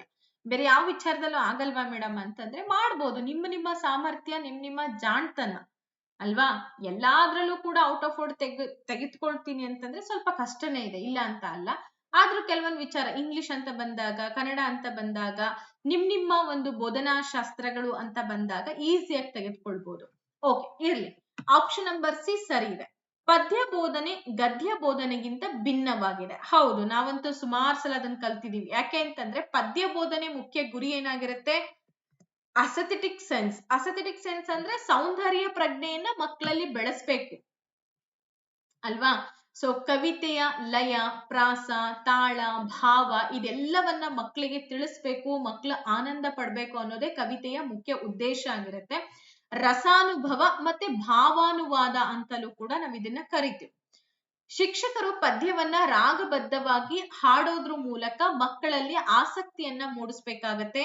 ಕಠಿಣ ಶಬ್ದಗಳ ಅರ್ಥಕ್ಕಿಂತ ಪದ್ಯದ ಒಟ್ಟಾರೆ ಭಾವಕ್ಕೆ ಮಹತ್ವವನ್ನ ಕೊಡ್ಲಾಗತ್ತೆ. ಸೊ ಅದನ್ನ ನಾವು ಸಂಪೂರ್ಣ ಪದ್ಧತಿ ಅಂತ ಹೇಳಿ ಕರಿತೀವಿ. ಪದ್ಯ ಬೋಧನೆಯನ್ನ ಸಮಗ್ರ ಬೋಧನೆ ಮೂಲಕ ನಾವು ಮಾಡ್ತೀವಿ. ಅಲ್ಲಿ ಏನಾಗುತ್ತೆ? ಸಮನ್ವಯ ಪದ್ಧತಿ. ಸೊ ಖಂಡ ಪದ್ಧತಿನೂ ಇರುತ್ತೆ, ಮತ್ತೆ ಅಖಂಡ ಪದ್ಧತಿ, ಎರಡೂ ಪದ್ಧತಿಗಳನ್ನ ಬಳಕೆ ಮಾಡಿರ್ತೀವಿ ಎಲ್ಲಿ? ಪದ್ಯ ಬೋಧನೆಯಲ್ಲಿ. ಸರಿ, ಈ ಕೆಳಗಿನವುಗಳಲ್ಲಿ ಯಾವುದು ದೃಕ್ ಶ್ರವಣ ದೃಕ್ ಬೋಧನಾ ಸಾಧನವಾಗಿದೆ? ಅಂದ್ರೆ ಆಡಿಯೋ ವಿಜುವಲ್ ಏಡ್ ಯಾವುದು ಅಂತ ಕೇಳಿದ್ದಾರೆ. ಆಕಾಶವಾಣಿ, ಕಪ್ಪು ಹಲಗೆ, ದೂರದರ್ಶನ, ಪಠ್ಯಪುಸ್ತಕ. ಸಾಮಾನ್ಯವಾಗಿ ನಿಮಗೆ ದೃಕ್ ಶ್ರವಣ ಮಾಧ್ಯಮ ಅಂತಂದ್ರೆ ಗೊತ್ತಾಗ್ಬಿಡತ್ತೆ ಯಾವುದು ಅಂತ ಹೇಳಿ ಅಲ್ವಾ. ಸೊ ರೇಡಿಯೋ ಅನ್ನೋದೇನಿದೆ ಕೇವಲ ಆಡಿಯೋ ಏಡ್, ಇದು ಆಡಿಯೋ ಟೂಲ್ ಅಥವಾ ಆಡಿಯೋ ಸಾಧನ. ಕಪ್ಪು ಹಲಗೆ ಏನಿದೆ ಇದು ಕೇವಲ ವಿಜುವಲ್ ಅಂದ್ರೆ ದೃಕ್, ನಾವು ನೋಡ್ಬೋದಷ್ಟೇ, ಕೇಳೋದಕ್ಕಾಗಲ್ಲ. ದೂರದರ್ಶನ ಏನಪ್ಪಾ ಅಂದ್ರೆ ಆಡಿಯೋಲ್ ಹಾಗೆ ಆಡಿಯೋ ಪ್ಲಸ್ ವಿಜುವಲ್ ಅಲ್ವಾ. ಪಠ್ಯಪುಸ್ತಕ ಜಸ್ಟ್ ವಿಜುವಲ್ ಅಷ್ಟೇ, ಅದು ಮಾತಾಡಲ್ಲ ಅಥವಾ ಏನೋ ಪ್ರಸಾರ ಮಾಡಲ್ಲ. ಹಾಗಾಗಿ ಆಪ್ಷನ್ ನಂಬರ್ ಸಿ ದೂರದರ್ಶನ ಟೆಲಿವಿಷನ್ ಏನಿದೆ ಸರಿಯಾದಂತಹ ಉತ್ತರ. ಶ್ರವಣ ಸಾಧನ ಅಂತ ಹೇಳಿ ನಾವು ಆಡಿಯೋ ಅಂತ ಕರಿತೀವಿ. ಉದಾಹರಣೆಗೆ ರೇಡಿಯೋ, ಟೇಪ್ ರಿಕಾರ್ಡರ್. ಸೊ ಇವೆಲ್ಲವೂ ಕೂಡ ಕೇಳಿಸ್ಕೊಳ್ಳುವಂತ ಸಾಧನಗಳು. ದೃಕ್ ಸಾಧನ ಅಂತಂದ್ರೆ ನೋಡುವಂಥದ್ದು, ಚಾರ್ಟ್ಸ್ ಆಗಿರ್ಬೋದು, ನಕ್ಷೆಗಳಾಗಿರ್ಬೋದು, ಕಪ್ಪು ಹಲಗೆ, ಇವೆಲ್ಲವನ್ನ ನಾವು ವಿಜುವಲ್ ಏಡ್ಸ್ ಅಂತೇಳಿ ಕರಿತೀವಿ. ಇನ್ನ ಆಡಿಯೋ ವಿಜುವಲ್ ಇಲ್ಲಿ ಕೇಳ್ಬೋದು ಮತ್ತೆ ನೋಡ್ಬೋದು, ಎರಡನ್ನೂ ಕೂಡ ಒಂದೇ ಸಮಯದಲ್ಲಿ ನೋಡ್ಲಿಕ್ಕೆ ಕೇಳಲಿಕ್ಕೆ ಸಾಧ್ಯವಿರ್ತಕ್ಕಂಥ ಸಾಧನವನ್ನ ದೃಕ್ ಶ್ರವಣ ಮಾಧ್ಯಮ ಅಂತೇಳಿ ಕರಿತಾ ಇದೀವಿ. ಫಾರ್ ಎಕ್ಸಾಂಪಲ್ ಅಂದಾಗ ದೂರದರ್ಶನ, ಕಂಪ್ಯೂಟರ್ಗಳು, ಸಿನಿಮಾ, ಮೊಬೈಲ್ ಫೋನ್ಗಳು ಇವೆಲ್ಲವನ್ನ ನಾವು ಆಡಿಯೋ ವಿಜುವಲ್ ಟೂಲ್ಸ್ ಅಂತೇಳಿ ಕರಿತಾ ಇದೀವಿ. ಸೊ ಇದರಿಂದ ಏನಾಗತ್ತೆ? ಇದನ್ನ ಯಾಕೆ ಬಳಕೆ ಮಾಡ್ತೀವಿ ಅಂದ್ರೆ ಮಕ್ಕಳಿಗೆ ಹೆಚ್ಚು ಪರಿಣಾಮಕಾರಿ ಆಸಕ್ತಿದಾಯಕ ವಿಷಯಗಳನ್ನ ತಿಳಿಸ್ಕೊಡ್ಬೋದು. ಎಲ್ಲಾ ಇಂದ್ರಿಯಗಳು ಕೂಡ ಇಲ್ಲಿ ಬಳಕೆ ಆಗತ್ತೆ ಅಂತ, ನೆನಪಿನ ಶಕ್ತಿ ಜಾಸ್ತಿ ಉಳಿಯುತ್ತೆ ಅನ್ನೋದು ಇದರ ಮುಖ್ಯ ಉದ್ದೇಶ. ಓಕೆ, ಹಾಗಾದ್ರೆ 14ನೇ ಪ್ರಶ್ನೆಗೆ ಬಂದಿದ್ದೀವಿ. ಮೌನ ಓದಿನ ಮುಖ್ಯ ಪ್ರಯೋಜನ ಏನು? ಸೈಲೆಂಟ್ ರೀಡಿಂಗ್ ಕೊಡ್ತೀವಿ. ಈ ಓದುಗಾರಿಕೆಯಲ್ಲಿ ಏನಪ್ಪಾ ಅಂತಂದ್ರೆ ಸೈಲೆಂಟ್ ರೀಡಿಂಗ್ ತುಂಬಾ ಮಹತ್ವವಾದಂತ ಪಾತ್ರ ನಿರ್ವಹಿಸುತ್ತೆ. ಅಂದ್ರೆ ಮೌನ ಓದು ಅಂತ. ಗಟ್ಟಿ ಓದನ್ನ ನಾವು ಫಸ್ಟ್ ಮಾಡ್ತೀವಿ ಅಲ್ವಾ, ಗಟ್ಟಿ ವಾಚನ ಕೊಟ್ಟು ಮಕ್ಳಿಗೆ ಏನ್ ಮಾಡ್ತೀವಿ, ಮನಸ್ಸಿನಲ್ಲೇ ಓದ್ಕೊಳ್ಳಿ ಅಂತ ಒಂದು 5ರಿಂದ 15 ನಿಮಿಷ ಅಥವಾ 10 ನಿಮಿಷಗಳ ಕಾಲ ಸಮಯ ಕೊಡ್ತೀವಿ. ಯಾಕೆ ಕೊಡ್ಬೇಕು ಹಾಗಾದ್ರೆ? ಉಚ್ಚಾರಣೆ ದೋಷಗಳನ್ನ ತಿದ್ದುತ್ತೀರಾ, ಅಥವಾ ಅರ್ಥಗ್ರಹಣ ಏಕಾಗ್ರತೆಯನ್ನ ಹೆಚ್ಚು ಮಾಡ್ತೀರಾ, ತರಗತಿಯ ಶಿಸ್ತನ್ನ ಹಾಳು ಮಾಡ್ಬೇಕು ಅಂತನಾ, ಅಥವಾ ಇತರರಿಗೆ ಕೇಳುವಂತೆ ಓದ್ಲಿಕ್ಕೆ ಸಹಾಯವನ್ನ ಮಾಡ್ತೀರಾ? ಯಾವುದಕ್ಕೋಸ್ಕರ ನಾವು ಮೌನ ಓದನ್ನ ಕೊಡ್ಬೇಕು? ಗಟ್ಟಿ ವಾಚನಕ್ಕೆ ಲೌಡ್ ರೀಡಿಂಗ್ ಅಂತ ಹೇಳಿ ಹೇಳ್ತೀವಿ ಇಂಗ್ಲಿಷ್ ನಲ್ಲಿ, ನೆನ್ಪಿಟ್ಕೊಳ್ಳಿ. ಗಟ್ಟಿ ವಾಚನದಿಂದ ಮಕ್ಕಳ ಉಚ್ಚಾರಣೆ, ಇಂಟೋನೇಷನ್ಸ್ಗಳು, ಅವರ ಶಬ್ದದ ಹೆಂಗ್ ಉಚ್ಚಾರಣೆ ಮಾಡ್ತಾರೆ, ಪದಗಳು ಹೆಂಗ್ ಉಕ್ತಿ ಆಗ್ತವೆ, ಸೊ ಇದೆಲ್ಲವನ್ನ ನಾವು ಗಟ್ಟಿ ವಾಚನಗಳ ಮೂಲಕ ನೋಡ್ತೀವಿ. ಮೌನ ವಾಚನದ ಮೂಲಕ ಏನಾಗತ್ತೆ ಅಂತಂದ್ರೆ ಅರ್ಥಗ್ರಹಣ, ಏಕಾಗ್ರತೆ. ನೋಡಿ, ಮೌನವಾಗಿ ಒಂದು ಕ್ಷಣ ನಾವು ಕುಂತಾಗ ನಮ್ಗೆ ಮನ್ಸೇನಾಗುತ್ತೆ, ತಿಳಿ ಆಗತ್ತೆ. ಅರ್ಥ ಆಗ್ತಾ ಹೋಗುತ್ತೆ. ವಿಚಾರಗಳನ್ನ ಎಲ್ಲಿ ತಪ್ಪು ಮಾಡಿದೆ, ಎಲ್ಲಿ ಸರಿ ಮಾಡಿದೆ, ಇದೆಲ್ಲವನ್ನ ನಾವು ಮೌನವಾಗಿ ಅರ್ಥ ಮಾಡ್ಕೊಳ್ಬಹುದು. ಸೊ ಹಂಗೇನೆ ಓದಿನಲ್ಲಿ ಮೌನ ಓದು ಅಂತ ಬಂದಾಗ ಹೇಳಿದಂತ ವಿಷಯಗಳನ್ನ ಅರ್ಥಗ್ರಹಣ ಮಾಡ್ಕೊಳ್ತಾರೆ, ಅದ್ರ ಜೊತೆ ಕಾನ್ಸಂಟ್ರೇಷನ್ ಕೂಡ ಕೊಡ್ತದೆ. ಶಬ್ದ ಮಾಡದೆ ಮನಸ್ಸಿನಲ್ಲಿಯೇ ಓದುವುದನ್ನ ಮೌನ ಓದು ಅಂತ ಕರೀತಾರೆ. ಸೊ ಓದುವಂತಹ ವೇಗವನ್ನ ಹೆಚ್ಚು ಮಾಡತ್ತೆ, ವಿಷಯದ ಆಳವಾದಂತಹ ಅರ್ಥವನ್ನ ಗ್ರಹಿಸ್ಲಿಕ್ಕೆ ಇದು ಸಹಕಾರಿಯಾಗಿದೆ, ವಿದ್ಯಾರ್ಥಿಗಳಲ್ಲಿ ಏಕಾಗ್ರತೆಯನ್ನ ಕೂಡ ಇದು ಬೆಳೆಸುತ್ತೆ. ಅಷ್ಟೇ ಅಲ್ಲ, ಗ್ರಂಥಾಲಯಗಳಲ್ಲಿ ಸ್ವಯಂ ಅಧ್ಯಯನಕ್ಕೆ ಇದು ಅತ್ಯಂತ ಸೂಕ್ತವಾಗಿರ್ತಕ್ಕಂಥ ಒಂದು ಅಂಶ. ಹಾಗೆ ಉಚ್ಚಾರಣಾ ದೋಷಗಳನ್ನ ಪತ್ತೆ ಹಚ್ಚಲಿಕ್ಕೆ ಶಿಕ್ಷಕರಿಗೆ ಇದು ಸಹಾಯ ಮಾಡಲ್ಲ. ಯಾಕೆ ಅಂತಂದ್ರೆ ಜೋರಾಗಿ ಮಕ್ಕಳು ಇಲ್ಲಿ ಓದಲ್ಲ ಮೌನ ಓದ್ನಲ್ಲಿ. ಹಾಗಾಗಿ ನೆಕ್ಸ್ಟ್ 15ನೇ ಪ್ರಶ್ನೆಗೆ ಹೋಗೋಣ. ತ್ರಿಭಾಷಾ ಸೂತ್ರದ ಪ್ರಕಾರ ಶಾಲೆಯಲ್ಲಿ ಕಲಿಯಬೇಕಾದಂತಹ ಮೊದಲ ಭಾಷೆ ಯಾವುದು? ನಿಮಗೆ ಗೊತ್ತಿದೆ NCF 2005, ಹಾಗೇನೆ ಹಿಂದೆ ಬಂದಂತ ಕೊಠಾರಿ ಕಮಿಷನ್ನು. ಸೊ ಇವೆಲ್ಲ ಹೇಳೋದೇನಪ್ಪಾ ಅಂದ್ರೆ ತ್ರಿಭಾಷಾ ಸೂತ್ರವನ್ನ ಅಳವಡಿಸ್ಕೊಳ್ಬೇಕು ಅಂತ. ಹಾಗಾದ್ರೆ ಇದ್ರ ಪ್ರಕಾರ ಶಾಲೆಯಲ್ಲಿ ಫಸ್ಟ್ ಲ್ಯಾಂಗ್ವೇಜ್ ಯಾವ್ದನ್ನ ಕಲಿಸ್ಬೇಕು? ಹಿಂದಿ ಕಲಿಸ್ತೀರಾ, ಇಂಗ್ಲಿಷ್ ಅನ್ನ ಕಲಿಸ್ತೀರಾ, ಅಥವಾ ಮಾತೃಭಾಷೆ ಅಥವಾ ಪ್ರಾದೇಶಿಕ ಭಾಷೆಯನ್ನ ಕಲಿಸ್ತೀರಾ, ಅಥವಾ ಸಂಸ್ಕೃತವನ್ನ ಕಲಿಸ್ತೀರಾ? ನೋಡಿ, ಯೋಚನೆ ಮಾಡಿ ಆನ್ಸರ್ಸ್ ಗಳನ್ನ ಕೊಡ್ತಾ ಹೋಗಿ. ಸಿಂಪಲ್ ಆಗಿದೆ ಪ್ರಶ್ನೆ, ಏನು ಟಫ್ ಅಂತ ಅನ್ಸಲ್ಲ ನಿಮಗೆ. ಆರಾಮಾಗಿ 2 ನಿಮಿಷದಲ್ಲಿ ಉತ್ತರ 2 ಸೆಕೆಂಡ್ ಅಲ್ಲಿ ಉತ್ತರ ಕೊಟ್ಬಿಡ್ಬೋದು. ಎಕ್ಸಾಕ್ಟ್ಲಿ ನಿಮ್ಮ ಉತ್ತರ ಸರಿಯಾಗಿದೆ. ಯಾಕೆ ಅಂದ್ರೆ ಮಾತೃಭಾಷೆ ಆಯಾ ಪ್ರದೇಶಕ್ಕೆ ಸಂಬಂಧಪಟ್ಟಂತೆ ಅಲ್ಲಿನ ಮದರ್ ಟಂಗ್ ಅಂತ ನಾವೇನ್ ಹೇಳ್ತೀವಿ, ಆ ಮಾತೃಭಾಷೆ ಅಥವಾ ಪ್ರಾದೇಶಿಕ ಭಾಷೆಯನ್ನ ನಾವೇನಂತ ಕರೆದ್ವಿ? ಮೊದಲ ಭಾಷೆ ಅಂತ ಕರಿತೀವಿ. ಕೊಠಾರಿ ಕಮಿಷನ್ ಅಥವಾ ಕೊಠಾರಿ ಆಯೋಗ ಅಂತ ಏನಿದೆ, 1964ರಿಂದ 66ವರೆಗೂ ಕೂಡ ಈ ಆಯೋಗ ರಚನೆ ಆಗ್ಬಿಟ್ಟು ತನ್ನ ಶಿಫಾರಸುಗಳನ್ನ ಹೊರಡಿಸುತ್ತೆ. ಇಲ್ಲಿ ತ್ರಿಭಾಷಾ ಸೂತ್ರದ ಬಗ್ಗೆ ಶಿಫಾರಸನ್ನ ಮಾಡುತ್ತೆ. ಮೊದಲ ಭಾಷೆ ಏನಾಗಿರ್ಬೇಕು? ಕಡ್ಡಾಯವಾಗಿ ಮಾತೃಭಾಷೆ ಆಗಿರ್ಬೇಕು, ಅಥವಾ ಆ ಪ್ರದೇಶದ ಪ್ರಾದೇಶಿಕ ಭಾಷೆ ಆಗಿರ್ಬೇಕು. ಫಾರ್ ಎಕ್ಸಾಂಪಲ್, ಕರ್ನಾಟಕದಲ್ಲಿ ಕನ್ನಡನೇ ಮೊದಲ ಭಾಷೆ, ಮಾತೃಭಾಷೆ. ಎರಡನೇ ಭಾಷೆ ಹಿಂದಿ ಮಾತಾಡುವಂತ ರಾಜ್ಯಗಳಲ್ಲಿ ಇಂಗ್ಲಿಷ್, ಹಿಂದಿ. ಹಾಗೆ ಹಿಂದಿ ಮಾತನಾಡದಂತಹ ರಾಜ್ಯಗಳಲ್ಲಿ ಹಿಂದಿ ಅಥವಾ ಇಂಗ್ಲಿಷ್. ಅರ್ಥ ಮಾಡ್ಕೊಳ್ಳಿ. ಈಗ ನಾವು ಸೆಕೆಂಡ್ ಲ್ಯಾಂಗ್ವೇಜ್ ಇಂಗ್ಲಿಷ್ ಅನ್ನ ಸುಮಾರು ವಿದ್ಯಾರ್ಥಿಗಳು ಓದ್ತಾರೆ, ಕನ್ನಡ ಮೀಡಿಯಂ ಸ್ಟೂಡೆಂಟ್ಸ್ ಇವರೆಲ್ಲ ಸೆಕೆಂಡ್ ಲ್ಯಾಂಗ್ವೇಜ್ ಇಂಗ್ಲಿಷ್ ಅನ್ನ ಓದ್ತಾರೆ. ಮೂರನೇ ಭಾಷೆ ಏನಪ್ಪಾ ಅಂದ್ರೆ ಮೊದಲ ಮತ್ತು ಎರಡನೇ ಭಾಷೆಯಾಗಿರದ ಮತ್ತೊಂದು ಆಧುನಿಕ ಭಾಷೆ ಅಥವಾ ವಿದೇಶಿ ಭಾಷೆ ಕೂಡ ಆಗಿರ್ಬೋದು.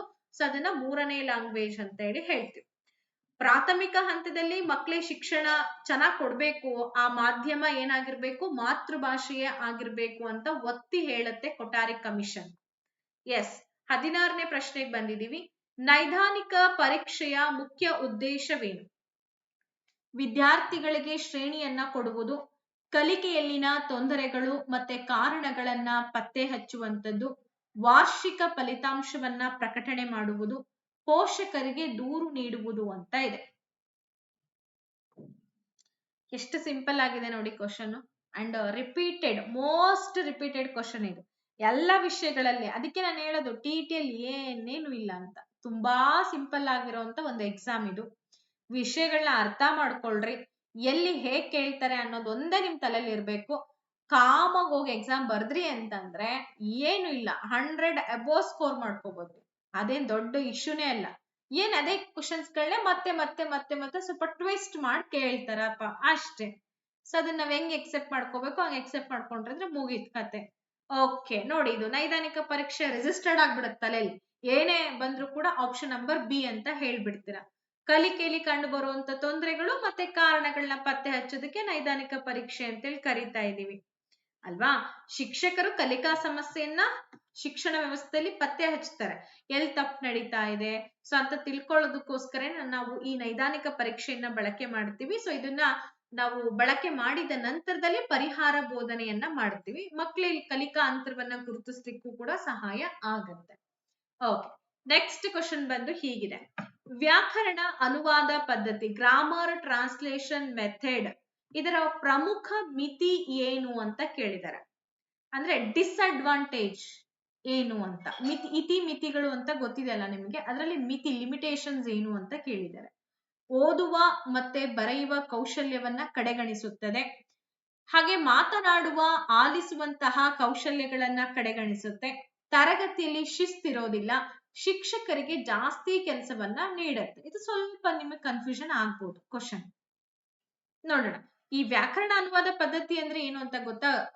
ವ್ಯಾಕರಣ ಬೋಧನೆಯನ್ನ ತುಂಬಾ ಸ್ಟ್ರಿಕ್ಟ್ ಆಗಿ ಮಾಡೋದು, ಜೊತೆಗೆ ನೀತಿ ನಿಯಮಗಳು ಸೂತ್ರಗಳು ಎಲ್ಲವನ್ನ ಅಳವಡಿಸ್ಕೊಂಡು ನಾವು ಬಳಕೆ ಮಾಡ್ಕೊಂಡು ಮಾತಾಡುವಂತ ಒಂದು ಪದ್ಧತಿ.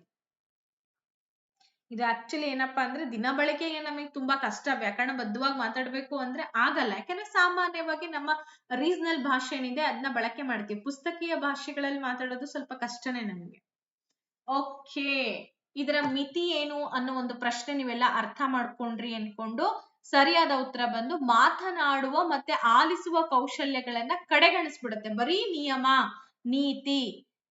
ಓಕೆ, ಅತ್ಯಂತ ಹಳೆಯ ಸಾಂಪ್ರದಾಯಿಕ ಪದ್ಧತಿ ಇದು. ವ್ಯಾಕರಣ ಬೋಧನಾ ಅನುವಾದ ಪದ್ಧತಿ ಅಂತ ಏನ್ ಕರಿತಾ ಇದೀವಿ, ಸಾಂಪ್ರದಾಯಿಕ ಬೋಧನಾ ಪದ್ಧತಿ ಅಂತ ಕರಿತಾ ಇದೀವಿ.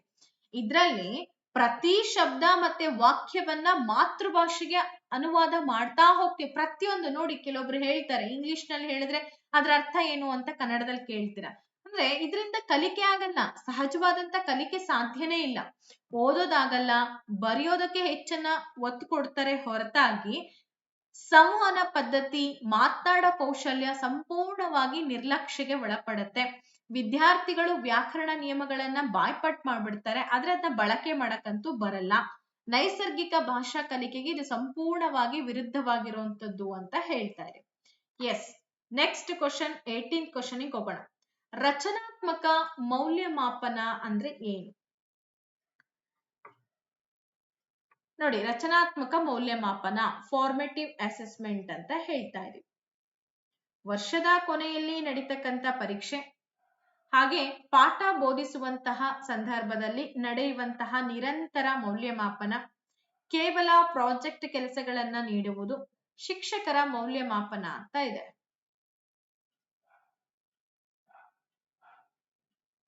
ಏನಾಗ್ಬೋದು?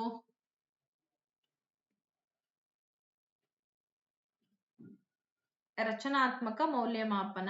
Very good. ನೀವೆಲ್ಲರೂ ಗೆಸ್ ಮಾಡಿರ್ತೀರ 100%. ನೀವು ಉತ್ತರ ಎಷ್ಟು ಚೆನ್ನಾಗಿ ಕೊಡ್ತಾ ಇದ್ದೀರಾ ಅಂತಂದ್ರೆ ಈ ತರ ಕ್ವಶನ್ ಪೇಪರ್ ಕೊಟ್ಬಿಟ್ರೆ ಆರಾಮಾಗಿ ಮಾರ್ಕ್ಸ್, ಒಳ್ಳೆ ಮಾರ್ಕ್ಸ್ ತಕೊಂಡ್ಬಿಡ್ತೀರಾ. ಅದಕ್ಕೆ ಹೇಳಿದ್ ಕನ್ನಡ ಒಂದೇ ನಮಗೆ ಬೆಸ್ಟ್ ಪ್ಲಾಟ್ಫಾರ್ಮ್ ಒಳ್ಳೆ ಅಂಕಗಳನ್ನ ಗಳಿಸೋದಕ್ಕೆ. ಇದನ್ನ ನೆಗ್ಲೆಕ್ಟ್ ಮಾಡಬಾರ್ದು. ಅದಕ್ಕೆ ಈಸಿ ಇದೆ ಈಸಿ ಅಂತ ಎಷ್ಟೋ ಜನ ನೆಗ್ಲೆಕ್ಟ್ ಮಾಡಿ ಅಂಕಗಳನ್ನು ಕೂಡ ಕಳ್ಕೊಂಡ್ಬಿಡ್ತಾರೆ. ಹಂಗಾಗ್ಬಾರ್ದು. ನೋಡಿ, ಕಲಿಕಾ ಪ್ರಕ್ರಿಯೆ ನಡೀತಾ ಇರುವಾಗ್ಲೇನೆ ಇದನ್ನ ನಾವು ಕೈಗೊಳ್ತೀವಿ. ಯಾವ್ದನ್ನ? ನಿರಂತರ ಮೌಲ್ಯಮಾಪನ, ಅಸೆಸ್ಮೆಂಟ್ ಫಾರ್ ಲರ್ನಿಂಗ್. ಅಂದ್ರೆ ಕಲಿಕೆಗಾಗಿ, ನೋಡಿ ಈ ಕಲಿಯುವವರಿಗಾಗಿ ಮೌಲ್ಯಮಾಪನ ಅಂತ ಹೇಳ್ತೀವಿ. ವಿದ್ಯಾರ್ಥಿಗಳ ಪ್ರಗತಿಯನ್ನ ಆಗಾಗ ಪರಿಶೀಲನೆಗೊಳಪಡಿಸಿ ಸುಧಾರಣೆಗೆ ಅವಕಾಶವನ್ನ ನೀಡುವಂತದ್ದೇ ಇದರ ಪ್ರಮುಖ ಗುರಿಯಾಗಿರುತ್ತೆ. ಕೇವಲ ಪೆನ್ ಅಂಡ್ ಪೇಪರ್ ಪರೀಕ್ಷೆ ಅಲ್ಲ. ಇದನ್ನು ಕೂಡ ಎಕ್ಸಾಮ್ ಅಲ್ಲಿ ಕೇಳಿದ್ದಾರೆ, ಪೆನ್ ಅಂಡ್ ಪೇಪರ್ ಪರೀಕ್ಷೆ ಯಾವ್ದಲ್ಲ ಅಂತ ಹೇಳಿ. ರಸಪ್ರಶ್ನೆ ಇರುತ್ತೆ, ಚರ್ಚೆಗಳಿರುತ್ತೆ, ಹೋಮ್ ವರ್ಕ್ ಗಳಿರುತ್ತೆ, ಮಕ್ಕಳು ಏನೇನ್ ಕಲ್ತಿದ್ದಾರೆ ಅನ್ನೋದಕ್ಕೆ ಅವಲೋಕನಗಳನ್ನ ಕೂಡ ಮಾಡ್ತಾ ಹೋಗ್ತೀವಿ. ವರ್ಷದ ಕೊನೆಯಲ್ಲಿ ನಡೆಸುವಂತ ಪರೀಕ್ಷೆನ ಸಂಕಲನಾತ್ಮಕ ಮೌಲ್ಯಮಾಪನ, ಸಮ್ಮೇಟಿವ್ ಅಸೆಸ್ಮೆಂಟ್ ಅಂತ ಕರೀತಾ ಇದೀವಿ. ಹಾಗಾದ್ರೆ ಒಟ್ಟು ಮೌಲ್ಯಮಾಪನದಲ್ಲಿ ಇದು 40% ಪಾಲನ್ನ ಹೊಂದಿರುತ್ತೆ. ಇನ್ನು 60% ಬಂದು ಸಂಕಲನಾತ್ಮಕ ಮೌಲ್ಯಮಾಪನಕ್ಕಿರುತ್ತೆ. 40% FA ಟೆಸ್ಟ್ ಗಳಿಗಿರುತ್ತೆ. ನೀವು ನೋಡಿ, FA1, FA2, FA3, FA4 ಅಂತೇಳಿ 4 ಫಾರ್ಮೇಟಿವ್ ಅಸೆಸ್ಮೆಂಟ್ ಅನ್ನ ತಗೊಳ್ತೀರಾ, ನಿರಂತರ ಮೌಲ್ಯಮಾಪನ ಮಾಡ್ತೀರಾ. ನಂತರದಲ್ಲಿ ಒಟ್ಟಾರೆ ಸರ್ವತೋಮುಖ ಅಭಿವೃದ್ಧಿಗೋಸ್ಕರ ಸಂಕಲನಾತ್ಮಕ ಮೌಲ್ಯಮಾಪನ ಮಾಡ್ತೀರಾ, ಅದು 60%. ಇದನ್ನು ಕೂಡ ಎಕ್ಸಾಮ್ ಅಲ್ಲಿ ಕೇಳಿದ್ದಾರೆ. 40:60 ನಿರಂತರ ಮತ್ತು ವ್ಯಾಪಕ ಮೌಲ್ಯಮಾಪನದ ಅನುಪಾತ, ನೆನ್ಪಿಟ್ಕೊಳ್ಳಿ. ನೆಕ್ಸ್ಟ್ ಹೋಗೋಣ. ಭಾಷಾ ಕಲಿಕೆಯಲ್ಲಿ ದೋಷಗಳು ಏನನ್ನ ಸೂಚಿಸುತ್ತೆ? ಈಗ ಸರ್ವೇ ಸಾಮಾನ್ಯ ಸಾಕಷ್ಟು ದೋಷಗಳು ಆಗ್ತಾ ಇರುತ್ತೆ ಕಲಿಕೆಯಲ್ಲಿ, ಅದರಲ್ಲೂ ಲ್ಯಾಂಗ್ವೇಜ್ ಲರ್ನಿಂಗ್ ನಲ್ಲಿ. ಹಾಗಾದ್ರೆ ಇದು ಏನ್ ಸೂಚಿಸುತ್ತೆ? ಮಗುವಿನ ಬುದ್ಧಿಮಾಂದ್ಯತೆಯನ್ನ, ಶಿಕ್ಷಕರ ವೈಫಲ್ಯವನ್ನ, ಕಲಿಕೆಯು ನಡೆಯುತ್ತಿದೆ ಎಂಬುವುದನ್ನ, ಮಗುವಿಗೆ ಭಾಷೆ ಕಲಿಯಲು ಆಸಕ್ತಿ ಇಲ್ಲದಿರುವುದನ್ನ ಅಂತ ಇದೆ. ಸ್ವಲ್ಪ ಯೋಚನೆ ಮಾಡಿ ಆನ್ಸರ್ ಕೊಡಿ.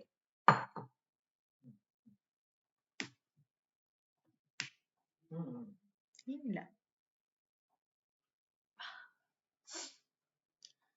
Okay, yes, what is the right answer ಅಂತಂದ್ರೆ ಆಲ್ಮೋಸ್ಟ್ ಎಲ್ಲರೂ ಕೂಡ ಆಪ್ಷನ್ ನಂಬರ್ ಸಿ ಅಂತ ಹೇಳ್ತಿದ್ದೀರಾ. Very good. ಕಲಿಕೆ ನಡೀತಾ ಇದೆ ಎಂಬುದನ್ನ ನೋಡಿ. ಆಧುನಿಕ ಬೋಧನಾ ಶಾಸ್ತ್ರದಲ್ಲಿ ತಪ್ಪುಗಳನ್ನ ಅಪರಾಧ ಅಂತ ಹೇಳಕ್ಕಾಗಲ್ಲ. ಕಲಿಕೆಯ ಒಂದು ಭಾಗ. ತಪ್ಪುಗಳನ್ನ ಮಾಡ್ಬೇಕು. ಆಕ್ಚುಲಿ ತಪ್ಪುಗಳನ್ನ ಮಾಡ್ದಾಗ್ಲೇ ಅದನ್ನ ಸರಿಪಡಿಸ್ಕೊಳಕ್ ಆಗಲ್ಲ. ತಪ್ಪುಗಳನ್ನೇ ನಾನು ಮಾಡಲ್ಲ ಜೀವನದಲ್ಲಿ ಎಲ್ಲ ಸರಿನೇ ಮಾಡ್ತಾ ಹೋಗ್ತೀನಿ ಅಂದ್ರೆ ನಡೆಯಲ್ಲ. ಕಲಿಕೆ ಆಗಲ್ಲ. ಅಲ್ಲಿ ಸರಳ ರೇಖೆಯಲ್ಲಿ ನಡೆಯೋದಲ್ಲ ಕಲಿಕೆ. ಕಲಿಕೆ ವಕ್ರ ರೇಖೆಯಲ್ಲಿ ನಡೀತಾ ಇರ್ಬೇಕು. ಏರುಪೇರುಗಳಿರ್ಬೇಕು, ತಪ್ಪಾಗ್ಬೇಕು, ಸರಿಯಾಗ್ಬೇಕು, ಪ್ರಯತ್ನಗಳಿರ್ಬೇಕು, ದೋಷಗಳಿರ್ಬೇಕು ಅಂತ ತಾಂಡೇಕ್ ಅವ್ರು ಹೇಳಿದಾಗ, ಸೊ ತಪ್ಪುಗಳನ್ನ ನಾವು ಅಪರಾಧ ಅಂತ ಹೇಳಲ್ಲ. ಅದು ಕಲಿಕೆಗೆ ಬೇಕಾಗಿರುವಂತ ಒಂದು ದೃಢೀಕರಣ ಮಾಡ್ಕೊಡುತ್ತೆ. ತಪ್ಪುಗಳು ಕಲಿಕೆಯ ಅವಿಭಾಜ್ಯ ಅಂಗ. ಹಾಗೆ ಮಗು ಭಾಷಾ ನಿಯಮಗಳನ್ನ ತರ್ಕಿಸುತ್ತೆ, ಪ್ರಯೋಗಿಸುತ್ತದೆ ಎಂಬುದಕ್ಕೆ ಸಾಕ್ಷಿ ಕೂಡ ಹೌದು. ಶಿಕ್ಷಕರು ತಪ್ಪುಗಳನ್ನ ತಕ್ಷಣವೇ ತಿದ್ದದೆ ಸೂಕ್ತ ಸಂದರ್ಭದಲ್ಲಿ ಸರಿಪಡಿಸಬೇಕಾಗತ್ತೆ. ತಪ್ಪುಗಳು ಶಿಕ್ಷಕರಿಗೆ ಬೋಧನಾ ವಿಧಾನವನ್ನ ಬದಲಿ ಮಾಡ್ಲಿಕ್ಕೆ ಒಳನೋಟವನ್ನ ಕೂಡ ನೀಡುತ್ತೆ. ಸೊ ಹಾಗಾಗಿ ಕತೆ ಹೇಳುವ ವಿಧಾನದಿಂದ ಮಕ್ಕಳಲ್ಲಿ ಮುಖ್ಯವಾಗಿ ಬೆಳೆಯುವುದು ಏನು? ಬರವಣಿಗೆ ಕೌಶಲ್ಯ, ಕಲ್ಪನಾ ಶಕ್ತಿ ಮತ್ತು ಆಲಿಸುವಂತಹ ಕೌಶಲ್ಯ, ಶಿಸ್ತು, ಓದುವಂತಹ ವೇಗ.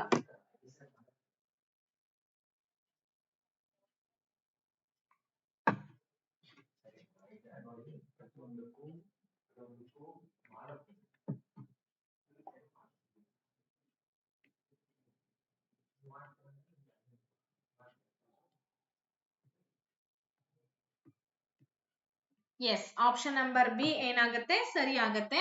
ಕತೆ ಹೇಳೋದ್ರಿಂದ ಮಕ್ಕಳ ಕಲ್ಪನಾ ಶಕ್ತಿ ಮತ್ತು ಆಲಿಸುವ ಕೌಶಲ್ಯ ಎಲ್ಲವನ್ನ ಕೂಡ ನಾವು ಇಂಪ್ರೂವೈಸ್ ಮಾಡ್ತಾ ಹೋಗ್ಬೋದು.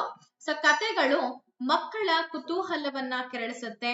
ಕತೆಯನ್ನ ಕೇಳುವಂತ ಸಂದರ್ಭದಲ್ಲಿ ಮಗು ದೃಶ್ಯಗಳನ್ನ ತನ್ನ ಮನಸ್ಸಿನಲ್ಲಿ ಊಹಿಸಿಕೊಳ್ಳುತ್ತೆ.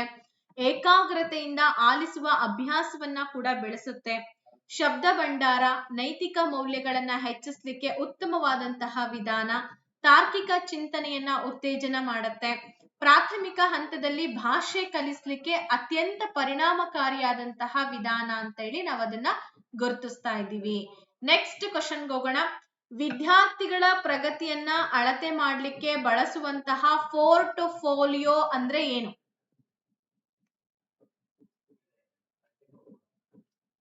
ವರ್ಷದ ಕೊನೆಯಲ್ಲಿ ಬರೆಯುವಂತಹ ಪರೀಕ್ಷೆ, ವಿದ್ಯಾರ್ಥಿಗಳ ಕೌಟುಂಬಿಕ ಹಿನ್ನೆಲೆಯ ದಾಖಲೆ, ನಿಗದಿತ ಅವಧಿಯಲ್ಲಿ ವಿದ್ಯಾರ್ಥಿ ಸಂಗ್ರಹ ಮಾಡಿದಂತಹ ಚಟುವಟಿಕೆ ಅಥವಾ ಕೆಲಸಗಳ ದಾಖಲೆ, ಹಾಗೂ ಶಿಕ್ಷಕರ ಹಾಜರಾತಿ ಪುಸ್ತಕ ಅಂತ ಇದೆ.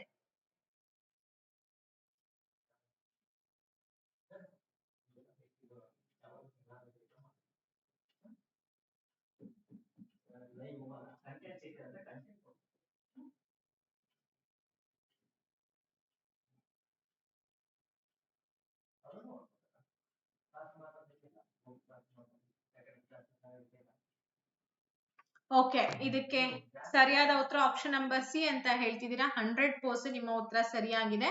ನಿಗದಿತ ಅವಧಿಯಲ್ಲಿ ವಿದ್ಯಾರ್ಥಿ ಸಂಗ್ರಹ ಮಾಡಿದಂತಹ ಚಟುವಟಿಕೆ ಅಥವಾ ಕೆಲಸಗಳ ದಾಖಲೆಯನ್ನ ಪೋರ್ಟ್ಫೋಲಿಯೋ ಅಂತ ಕರೀತಾರೆ. ಏನ್ ಗೊತ್ತಾ?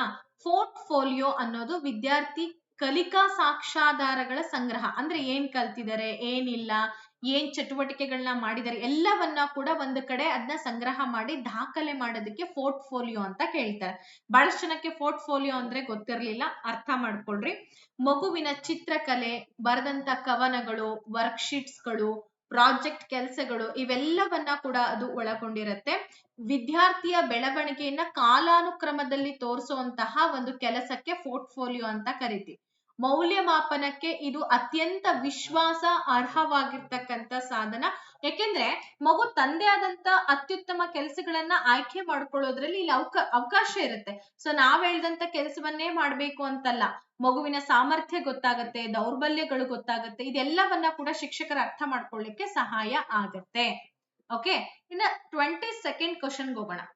NCF 2005 ಪ್ರಕಾರ ತರಗತಿಯಲ್ಲಿ ಶಿಕ್ಷಕರ ಪಾತ್ರ ಏನಾಗಿರ್ಬೇಕು? ಶಿಕ್ಷಕರು ಸರ್ವಾಧಿಕಾರಿಗಳಾಗಿರ್ಬೇಕಾ, ಸುಗಮಕಾರರಾಗಿರ್ಬೇಕಾ, ಕೇವಲ ಮಾಹಿತಿಯನ್ನ ನೀಡುವವರಾಗಿರ್ಬೇಕಾ, ಶಿಸ್ತನ್ನ ಪಾಲನೆ ಮಾಡೋರಾಗಿರ್ಬೇಕಾ? ನೋಡಿ, ಯೋಚನೆ ಮಾಡಿ ಆನ್ಸರ್ ಕೊಡಿ. ತುಂಬಾ ಸಿಂಪಲ್ ಆಗಿರುವಂತ ಪ್ರಶ್ನೆ. ಇದನ್ನ ಆಲ್ರೆಡಿ ಒಂದ್ಸಲ ಕೇಳಿದ್ದಾರೆ.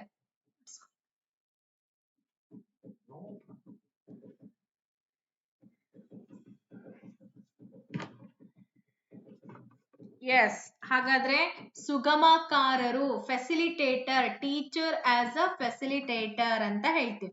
ಶಿಕ್ಷಕ ಒಬ್ಬ ಫೆಸಿಲಿಟೇಟರ್ ಆಗಿ ಕೆಲಸ ಮಾಡ್ಬೇಕೋ ಹೊರತಾಗಿ ತಾನೇ ಎಲ್ಲ ಅಂತ ಹೇಳಿ ಇಲ್ಲಿ ಮಿಂಗಲ್ ಆಗ್ಬಾರ್ದು. ರಾಷ್ಟ್ರೀಯ ಪಠ್ಯಕ್ರಮ ಚೌಕಟ್ಟು ಶಿಕ್ಷಕರನ್ನ ಜ್ಞಾನದ ದಾನಿಗಳನ್ನಾಗಿ ನೋಡೋದಿಲ್ಲ. ಶಿಕ್ಷಕರು ಮಕ್ಕಳಿಗೆ ಜ್ಞಾನವನ್ನ ಸ್ವತಃ ನಿರ್ಮಿಸ್ಕೊಳ್ಳಿಕ್ಕೆ ಸಹಾಯವನ್ನ ಮಾಡ್ಬೇಕು. ಜೊತೆಗೆ ಕಲಿಕೆಗೆ ಪೂರಕವಾದಂತ ವಾತಾವರಣವನ್ನ ಕೂಡ ಸೃಷ್ಟಿ ಮಾಡಬೇಕು. ಇದೇ ಶಿಕ್ಷಕರ ಪ್ರಮುಖ ಕೆಲಸ. ಈ ಕೆಲಸವನ್ನ ಸರಿಯಾಗಿ ಮಾಡಿದ್ರೆ ಮಾತ್ರ ಶಿಕ್ಷಕರಿಗೆ ಎಲ್ಲಾ ರೀತಿಯ ಅನುಕೂಲಗಳು ಸಿಗುವಂಥದ್ದು. ಮಕ್ಕಳ ಸಂದೇಹಗಳು, ಅವುಗಳನ್ನ ಪರಿಹಾರ ಮಾಡೋದು, ಮಾರ್ಗದರ್ಶನ ನೀಡೋದಕ್ಕೆ ಸ್ನೇಹಿತನಾಗಿ ಕೆಲಸವನ್ನ ಮಾಡ್ಬೇಕಾಗತ್ತೆ. ಸೊ ಇದರಿಂದ ಏನಾಗತ್ತೆ, ಕಲಿಕಾ ಪ್ರಕ್ರಿಯೆ ಸುಗಮ ಆಗತ್ತೆ, ಸರಾಗ ಆಗತ್ತೆ. ಹಾಗಾಗಿ ಶಿಕ್ಷಕನನ್ನ ಸುಗಮಕಾರ ಅಂತ ಹೇಳಿ ಕರೀತಾ ಇದೆ. ಇದು ಸಂಪೂರ್ಣವಾಗಿ ವಿದ್ಯಾರ್ಥಿ ಕೇಂದ್ರೀಕೃತವಾದಂತಹ ಕಲಿಕಾ ವ್ಯವಸ್ಥೆ ಅಂತ ಹೇಳಿ ಕರೀತಾ ಇದೆ. ನೆಕ್ಸ್ಟ್ ಕ್ವಶನ್ಗೆ ಹೋಗೋಣ. ಭಾಷಾ ಪ್ರಯೋಗಾಲಯದ ಪ್ರಮುಖ ಉಪಯೋಗ ಏನಿದೆ? ಲ್ಯಾಂಗ್ವೇಜ್ ಲ್ಯಾಬೋರೇಟರಿ ತುಂಬಾ ಇಂಪಾರ್ಟೆಂಟ್. ಸಾಕಷ್ಟು ಬಾರಿ ಈ ಕ್ವಶನ್ ಅನ್ನ ಕೇಳಿದ್ದಾರೆ ಎಕ್ಸಾಮ್ ಅಲ್ಲಿ. ವ್ಯಾಕರಣದ ನಿಯಮಗಳನ್ನ ಬೈಪಟ್ ಮಾಡಿಸೋದು, ಸುಂದರ ಬರವಣಿಗೆಯನ್ನ ಅಭ್ಯಾಸ ಮಾಡಿಸುವುದು, ಸರಿಯಾದ ಉಚ್ಚಾರಣೆ ಮತ್ತು ಆಲಿಸುವಂತಹ ಕೌಶಲ್ಯವನ್ನ ಬೆಳೆಸುವಂಥದ್ದು, ಪಠ್ಯ ಪುಸ್ತಕವನ್ನ ಓದುವುದು ಅಂತ ಇದೆ. ಹಾಗಾದ್ರೆ ಭಾಷಾ ಪ್ರಯೋಗಾಲಯದ ಪ್ರಮುಖ ಉಪಯೋಗ ಏನಿದೆ?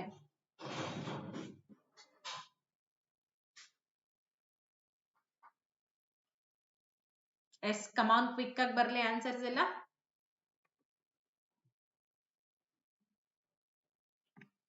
ಓಕೆ, ಗೊತ್ತಾಗುತ್ತೆ. ಲ್ಯಾಂಗ್ವೇಜ್ ಲ್ಯಾಬ್ಸ್ಗಳನ್ನ ಯಾಕೆ ಯೂಸ್ ಮಾಡ್ತೀವಿ, ಆ ಲ್ಯಾಬೋರೇಟರಿಗಳಿಂದ ಮಕ್ಕಳಿಗೆ ಏನೆಲ್ಲ ಸುಧಾರಣೆಗಳು ಆಗುತ್ತೆ ಅಂತ ಹೇಳಿ ಈ ಹಿಂದೆ ಸುಮಾರು ತರಗತಿಗಳಲ್ಲಿ ನಾನು ಡಿಸ್ಕಷನ್ ಕೂಡ ಮಾಡಿದ್ದೀನಿ. ಮಕ್ಕಳ ಉಚ್ಚಾರಣೆ ಎಲ್ಲಿ ತಪ್ತಾ ಇದೀವಿ, ಎಲ್ಲಿ ನಾವು ಆಲಿಸುವಂತ ಕೌಶಲ್ಯದಲ್ಲಿ ಮಿಸ್ ಮಾಡ್ತಾ ಇದೀವಿ, ಎಲ್ಲವೂ ಕೂಡ ಮಕ್ಕಳಿಗೆ ಅರ್ಥ ಆಗ್ತಾ ಹೋಗುತ್ತೆ. ಭಾಷಾ ಪ್ರಯೋಗಾಲಯ ಅಂದ್ರೆ ಒಂದು ತಾಂತ್ರಿಕ ಉಪಕರಣಗಳನ್ನ ಒಳಗೊಂಡಿರುತ್ತೆ. ಹೆಡ್ಫೋನ್ ಇರುತ್ತೆ, ಕಂಪ್ಯೂಟರ್ ಇರುತ್ತೆ ಮುಂದೆ. ಸೊ ಮಕ್ಕಳು ಮಾದರಿ ಧ್ವನಿಗಳನ್ನ ಕೇಳಿಸ್ಕೊಳ್ತಾರೆ, ಅಂದ್ರೆ ಆಲಿಸುವಿಕೆ ಕೌಶಲ್ಯ ಆಗುತ್ತೆ. ಕತೆ ಕೇಳ್ತಾರೆ ಅಥವಾ ಯಾವ್ದೋ ಒಂದು ಸ್ಟೋರಿಯನ್ನ ಅವ್ರು ಎಕ್ಸ್ಪ್ಯಾಂಡ್ ಮಾಡ್ತಿರ್ತಾರೆ, ಅದನ್ನ ಕೇಳ್ತಾರೆ. ಅದನ್ನ ಮಾಡೆಲ್ ಆಡಿಯೋ ಅಂತ ಹೇಳಿ ಕೂಡ ಕರಿತಾ ಇದೆ. ತಾವು ಮಾತನಾಡಿದ್ದನ್ನ ರೆಕಾರ್ಡ್ ಮಾಡಿ ಮೂಲ ಧ್ವನಿಯೊಂದಿಗೆ ಹೋಲಿಕೆ ಕೂಡ ಮಾಡ್ಕೊಳ್ಬಹುದು. ಇದನ್ನೇ ಲ್ಯಾಂಗ್ವೇಜ್ ಲ್ಯಾಬೋರೇಟರಿ ಅಂತ ಹೇಳಿ ಕರಿತಾ ಇದೆ. ಸೊ ಇದು ಏನಕ್ಕೆ ಸಹಾಯ ಮಾಡುತ್ತೆ ಅಂದ್ರೆ ಸ್ವಯಂ ತಿದ್ದುಪಡಿ. ನಾನು ಎಲ್ಲಿ ತಪ್ಪು ಮಾಡಿದೀನಿ, ಯಾಕೆಂದ್ರೆ ಆ ಮೂಲ ಧ್ವನಿ ಮತ್ತೆ ತಮ್ಮ ಧ್ವನಿ ಎರಡನ್ನೂ ಕೂಡ ಹೋಲಿಕೆ ಮಾಡ್ಕೋಬಹುದಲ್ವಾ. ಸೊ ಇದರಿಂದ ತನ್ನ ಸ್ವಯಂ ತಿದ್ದುಪಡಿಗೆ ಅವಕಾಶ ಕೊಡುತ್ತೆ. ಉಚ್ಚಾರಣಾ ದೋಷಗಳು ಕೂಡ ನಿವಾರಣೆ ಮಾಡ್ಲಿಕ್ಕೆ ಲ್ಯಾಂಗ್ವೇಜ್ ಲ್ಯಾಬ್ ತುಂಬಾ ಇಂಪಾರ್ಟೆಂಟ್. ಸೊ ಹಾಗಾಗಿ ಆಲಿಸುವಿಕೆ, ಮಾತನಾಡೋ ಕೌಶಲ್ಯ ಎರಡೂ ಕೂಡ ಅತ್ಯಂತ ಉತ್ತಮವಾಗಿ ಬೆಳೆಯುತ್ತೆ. ನೆಕ್ಸ್ಟ್ ಬರೋಣ. ಡಿಸ್ಗ್ರಾಫಿಯಾ ಎಂಬ ಕಲಿಕಾ ನ್ಯೂನ್ಯತೆ ಯಾವುದಕ್ಕೆ ಸಂಬಂಧಪಟ್ಟಿದೆ? ಓದುವಿಕೆಗೆ, ಲೆಕ್ಕಾಚಾರಕ್ಕೆ, ಬರವಣಿಗೆಗೆ ಹಾಗೂ ಆಲಿಸುವಿಕೆಗೆ ಅಂತ ಇದೆ. ಡಿಸ್ಗ್ರಾಫಿಯಾದ ಬಗ್ಗೆನೂ ಕೂಡ ಎಕ್ಸಾಮ್ ಅಲ್ಲಿ ಸಾಕಷ್ಟು ಬಾರಿ ರಿಪೀಟೆಡ್ ಬಂದಿರುವಂತ ಕ್ವಶನ್ಸ್ ಗಳನ್ನ ಕೂಡ ನೋಡ್ಬೋದು ನಾವು. ಡಿಸ್ಗ್ರಾಫಿಯಾ, ಎಸ್, ಬರವಣಿಗೆಗೆ ಸಂಬಂಧಪಟ್ಟಂತಹ ಸಮಸ್ಯೆ ಅಲ್ವಾ.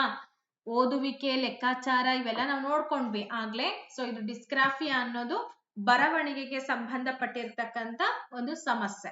ಸೊ ಹಾಗಾದ್ರೆ ಇದ್ರ ಬಗ್ಗೆ ಇನ್ನೇನ್ ಡೀಟೇಲ್ ಆಗಿ ನಿಮಗೆ ಗೊತ್ತಿರತ್ತೆ. ಮಕ್ಳಿಗೆ ಏನಪ್ಪಾ ಅಂತಂದ್ರೆ ಈ ಬರೆಯೋ ಅಕ್ಷರಗಳ ಗಾತ್ರ ಎಷ್ಟಿರ್ಬೇಕು, ಡಿಸ್ಟೆನ್ಸ್ ಎಷ್ಟಿರ್ಬೇಕು, ಇದೆಲ್ಲ ಗೊತ್ತಿರಲ್ಲ. ಆಮೇಲೆ ಪೆನ್ ಹಿಡಿಯೋದು ಹೆಂಗೆ, ಏನು, ಇದೆಲ್ಲದ್ರ ಬಗ್ಗೆ ಗೊತ್ತಿರೋದಿಲ್ಲ. ಸೊ ಇಲ್ಲಿ ಕೈನೆಸ್ಥೆಟಿಕ್ ಕೂಡ ತುಂಬಾ ಇಂಪಾರ್ಟೆಂಟ್ ಆಗುತ್ತೆ ಮಕ್ಕಳಿಗೆ. ಕೆಲವೊಂದ್ಸಲ ಈ ಸಮಸ್ಯೆಗಳು ಕಂಡು ಬರುತ್ತೆ. ಡಿಸ್ಲೆಕ್ಸಿಯಾ ಅಂದ್ರೆ ಓದುವಂತ ಸಮಸ್ಯೆ ಇದ್ರೆ ಡಿಸ್ಲೆಕ್ಸಿಯಾ ಅಂತ ಹೇಳಿ ಕರಿತಾ ಇದೀವಿ. ನೆಕ್ಸ್ಟ್ ಕ್ವಶನ್ಗೆ ಹೋಗೋಣ. ತುಂಬಾ ಸಿಂಪಲ್ ಆಗಿತ್ತು ಕ್ವಶನ್, ಅದಕ್ಕೆ ಎಕ್ಸ್ಪ್ಲನೇಷನ್ ಸಾಕಷ್ಟೇ ಅಂತ ಬಿಟ್ಟಿದ್ದೀವಿ. ನೋಮ್ ಚೋಮ್ಸ್ಕಿ ರವರ ಪ್ರಕಾರ ಮಗು ಭಾಷೆಯನ್ನ ಹೇಗ್ ಕಲಿಯುತ್ತೆ? ನೋಮ್ ಚೋಮ್ಸ್ಕಿ ಯಾರು ಮೇಡಮ್ ಅಂತಂದ್ರೆ ಇವರು ಕೂಡ ಭಾಷಾ ತಜ್ಞರು, ವೈಗೊಟಸ್ಕಿ ತರ ಭಾಷಾ ತಜ್ಞರು. ಅನುಕರಣೆ ಮೂಲಕ ಹುಟ್ಟುತ್ತಲೇ ಭಾಷಾ ಕಲಿಕಾ ಸಾಮರ್ಥ್ಯದೊಂದಿಗೆ, ಹಾಗೆ ಬಹುಮಾನ ಮತ್ತು ಶಿಕ್ಷೆ ಮೂಲಕ, ಕೇವಲ ಶಾಲೆಯಲ್ಲಿ ಅಂತ ಇದೆ.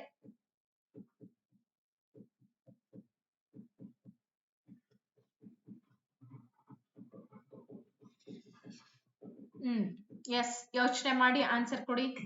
ಕಮಾನ್, ಫಟಾಫಟ್ ಆನ್ಸರ್ಸ್ ಎಲ್ಲ ಕೊಡ್ತಾ ಹೋಗಿ. ಓಕೆ, ಆಪ್ಷನ್ ನಂಬರ್ ಬಿ ಆಗುತ್ತೆ ಮೇಡಮ್. ಓಕೆ, ಸರಿ ಇದೆ ಉತ್ತರ. ನೋಮ್ ಚೋಮ್ಸ್ಕಿ ರವರ ಪ್ರಕಾರ ಮನುಷ್ಯನ ಮೆದುಳಿನಲ್ಲಿ ಹುಟ್ಟಿನಿಂದಲೇ ಭಾಷೆ ಕಲಿತಕ್ಕಂತ ವ್ಯವಸ್ಥೆ ಇರುತ್ತೆ. ಇದನ್ನ ಈ ವೈಗೋಟಸ್ಕಿ ಅವರ ಥೇರಿಗೆ ಆಪೋಸಿಟ್ ಆಗಿ ಮಾಡ್ತಾರೆ. ಯಾಕೆಂದ್ರೆ ವೈಗೋಟಸ್ಕಿ ಅವ್ರು ಏನ್ ಹೇಳ್ತಾರೆ ಅಂದ್ರೆ, ಮಗು ಸಾಮಾಜಿಕವಾಗಿ ಬೆರೆತಾಗ ಸಮಾಜದಲ್ಲಿರುವಂತ ಸಂಸ್ಕೃತಿ ಕಲಿಯುತ್ತೆ, ಸಂವಹನ ಪ್ರಕ್ರಿಯೆ ಆದ್ಮೇಲೆ ಭಾಷೆ ಕಲಿಯುತ್ತೆ ಅಂತ ವೈಗೋಟಸ್ಕಿ ಅವ್ರು ಹೇಳ್ತಾರೆ.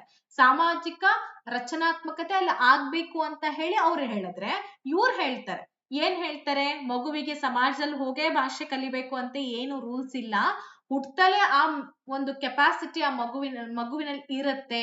ಸೊ ಅದನ್ನೇ ಅವರು ಲ್ಯಾಂಗ್ವೇಜ್ ಅಕ್ವಿಸಿಷನ್ ಡಿವೈಸ್ ಅಂತ ಹೇಳಿ ಕರೀತಾರೆ. ಸೊ ಶಾರ್ಟ್ ಆಗಿ ಲ್ಯಾಡ್ ಅಂತ ಹೇಳಿ ಹೇಳಿದ್ರು. ಸೊ ಇದರಿಂದ ಏನಾಗುತ್ತೆ, ಮಕ್ಕಳು ಯಾವುದೇ ವ್ಯಾಕರಣ ಕಲಿಸದಿದ್ರು ತಾವೇ ವಾಕ್ಯಗಳನ್ನ ರಚನೆ ಮಾಡ್ತಾರೆ. ಈಗ ಮಾತಾಡ್ತಾ ಇದೀವಿ, ಇದಕ್ಕೆ ಕಲಿಕೆ ಅಥವಾ ಒಂದು ಕೊಠಡಿ ಇರ್ಬೇಕು ಅಂತೇನಿಲ್ಲ, ಸಹಜವಾಗಿ ಬರ್ತಾ ಇದೆ. ಹುಟ್ಟಿನಿಂದಲೂ ಕೂಡ ಆ ಒಂದು ಕೆಪಾಸಿಟಿ ನಮ್ಮಲ್ಲಿ ಇರುತ್ತೆ. ಹಂತ ಹಂತವಾಗಿ ನಾವದನ್ನ ಪಡ್ಕೊಳ್ತಾ ಹೋಗ್ತೀವಿ. ಇದನ್ನ ಸಾರ್ವತ್ರಿಕ ವ್ಯಾಕರಣ ಸಿದ್ಧಾಂತ ಅಂತಲೂ ಕೂಡ ಕರಿತೀವಿ. ಸೊ ಪರಿಸರದಿಂದ ಸಿಗುವ ಭಾಷೆಯನ್ನ ಮೆದುಳು ತಾನಾಗಿಯೇ ಪ್ರಕ್ರಿಯೆಗೊಳಿಸ್ತಾ ಹೋಗುತ್ತೆ. ಅಂದ್ರೆ ಈ ಪರಿಸರ, ಸಾಮಾನ್ಯ ಪರಿಸರದ ಜೊತೆ ನಾವೆಲ್ಲ ಬರೀತೀವಿ. ಸೊ ಅದೆಲ್ಲ ಏನಾಗುತ್ತೆ ಅಂತಂದ್ರೆ ತಾನೇ ಯಾವೆಲ್ಲ ವಿಚಾರಗಳು ಬೇಕು ಅಂತ ಮೆದುಳು ತಗೊಳುತ್ತೆ. ಭಾಷೆ ಕಲಿಯುವುದು ಮನುಷ್ಯನ ಸಹಜ ಪ್ರವೃತ್ತಿ ಅಂತೇಳಿ ಹೇಳ್ತಾರೆ ನೋಮ್ ಚೋಮ್ಸ್ಕಿ ಅವರು. ತುಂಬಾ ಇಂಪಾರ್ಟೆಂಟ್ ಥಿಯರಿ ಇದೆ, ನೆನ್ಪಿಟ್ಕೊಳ್ಳಿ. ಇಷ್ಟೇ ಲ್ಯಾಡ್ ಬಗ್ಗೆ ಹೇಳ್ತಾರೆ. ಪ್ರಾಥಮಿಕ ಶಾಲಾ ಮಕ್ಕಳಿಗೆ ವ್ಯಾಕರಣವನ್ನ ಹೇಗ್ ಕಲಿಸ್ತೀರಾ? ಹೇಗ್ ಕಲಿಸ್ಬೇಕು ಹಾಗಾದ್ರೆ? ವ್ಯಾಕರಣದ ಪುಸ್ತಕವನ್ನ ಪ್ರತ್ಯೇಕವಾಗಿ ಬೋಧಿಸ್ತೀರಾ, ಅಥವಾ ನಿಯಮಗಳನ್ನ ಕಂಠಪಟ್ಟ ಮಾಡ್ಕೊಳ್ತೀರಾ, ಸಂದರ್ಭದೊಡನೆ ಪಠ್ಯದೊಡನೆ ಸಮನ್ವಯಗೊಳಿಸಿ ಕಲಿಸ್ತೀರಾ, ಅಥವಾ ವ್ಯಾಕರಣವನ್ನ ಕಲಿಸುವಂತ ಅವಶ್ಯಕತೆನೇ ಇಲ್ವಾ? ಏನ್ ಮಾಡ್ಬೋದು ಹಾಗಾದ್ರೆ? Okay, very good. Option number C. ಬೇರೆ ಆಪ್ಷನ್ ನಾವು ಹೇಳಕ್ ಬರೋದೇ ಇಲ್ಲ. ಯಾಕೆ ಅಂತಂದ್ರೆ ಸಂದರ್ಭಕ್ಕೆ ಅನುಗುಣವಾಗಿ ಪಠ್ಯದ ಜೊತೆಗೆ ಸಮನ್ವಯ ಮಾಡಿ ಕಲಿಸ್ತಾ ಇದೀವಿ ಅಂತಂದ್ರೆ ಅದನ್ನ ಫಂಕ್ಷನಲ್ ಗ್ರಾಮರ್, ಕ್ರಿಯಾತ್ಮಕ ವ್ಯಾಕರಣ ಅಂತ ಹೇಳಿ ಕರೀತಾರೆ. ಓಕೆ, ಪಾಠವನ್ನ ಮಾಡುವಂತ ಸಂದರ್ಭದಲ್ಲಿ ಬರುವಂತಹ ಉದಾಹರಣೆಗಳ ಮೂಲಕ ವ್ಯಾಕರಣ ಅಂಶಗಳನ್ನ ಪರಿಚಯ ಮಾಡ್ಕೊಡೋದಕ್ಕೆ ನಾವು ಕ್ರಿಯಾತ್ಮಕ ವ್ಯಾಕರಣ ಬೋಧನಾ ಪದ್ಧತಿ ಅಂತ ಕರಿತೀವಿ. ಫಾರ್ ಎಕ್ಸಾಂಪಲ್, ಈಗ ಪಾಠದಲ್ಲಿ ರಾಮನು ಎಂಬ ಪದ ಬಂದ್ರೆ ಅಲ್ಲಿಯೇ ವಿಭಕ್ತಿ ಪ್ರತ್ಯಯವನ್ನ ತಿಳಿಸ್ಬಿಡೋದು. ಓ, ರಾಮನು ಅಂತಕ್ಕಂಥ ಪದ ಬಂದಿದೆ, ಇಲ್ಲಿ ಊ ಎಂಬ ಒಂದು ಪ್ರತ್ಯಯ ಬಂದು ಸೇರ್ಕೊಂಡಿದೆ, ಹಾಗಾದ್ರೆ ಇದು ಯಾವ ವಿಭಕ್ತಿ ಆಗ್ಬೋದು ಅಂತ ಮಕ್ಳಿಗೆ ತಿಳಿಸ್ಕೊಡೋದು. ನಿಯಮಗಳನ್ನ ಕಂಠಪಟ್ಟ ಮಾಡಿಸೋದಕ್ಕಿಂತ ಭಾಷಾ ಬಳಕೆ ಹೆಚ್ಚು ಉಪಯುಕ್ತ ಆಗತ್ತೆ. ಅದಕ್ಕೆ ಲ್ಯಾಂಗ್ವೇಜ್ ಯೂಸೇಜ್ ಅಂತ ಹೇಳಿ ಹೇಳೋದು. ನಿಯಮಗಳನ್ನ ಕಲಿಯೋದು ಇಂಪಾರ್ಟೆಂಟ್ ಅಲ್ಲ, ಅದನ್ನ ಹೆಂಗ್ ಬಳಕೆ ಮಾಡ್ಬೇಕು, ಯಾವ್ಯಾವ ಸಂದರ್ಭಕ್ಕೆ ಅನುಗುಣವಾಗಿ ಬಳಕೆ ಮಾಡ್ಬೇಕು ಅನ್ನೋದೇ ಇಂಪಾರ್ಟೆಂಟ್. ಮಕ್ಕಳಿಗೆ ವ್ಯಾಕರಣ ಬೇಸರ ತರಿಸದಂತೆ ತಡೆಯುತ್ತೆ. ಅರ್ಥಪೂರ್ಣ ಕಲಿಕೆಗೆ ಇದು ತುಂಬಾ ಸಹಕಾರಿ ಆಗತ್ತೆ. ಹಾಗಾಗಿ ಅದೇ ತರನೇ ನಾವು ಕಲಿಸ್ಬೇಕು. ಒಳಗೊಳ್ಳುವ ಶಿಕ್ಷಣ ಅಥವಾ ಇನ್ಕ್ಲೂಸಿವ್ ಎಜುಕೇಶನ್ ಅಂದ್ರೆ ಏನು? ವಿಶೇಷ ಚೇತನ ಮಕ್ಕಳಿಗೆ ಪ್ರತ್ಯೇಕ ಶಾಲೆಯನ್ನ ನಡೆಸುವಂತದ್ದ, ಅಥವಾ ಸಾಮಾನ್ಯ ಮತ್ತು ವಿಶೇಷ ಚೇತನ ಮಕ್ಕಳನ್ನ ಒಂದೇ ತರಗತಿಯಲ್ಲಿ ಕಲಿಸುವಂತದ್ದು, ಬುದ್ಧಿವಂತ ಮಕ್ಕಳಿಗೆ ಮಾತ್ರ ಪ್ರತ್ಯೇಕವಾಗಿ ತರಗತಿಯನ್ನ ಮಾಡುವುದು, ಬಡ ಮಕ್ಕಳಿಗೆ ಮಾತ್ರ ಶಿಕ್ಷಣವನ್ನ ನೀಡುವುದು ಅಂತ ಇದೆ.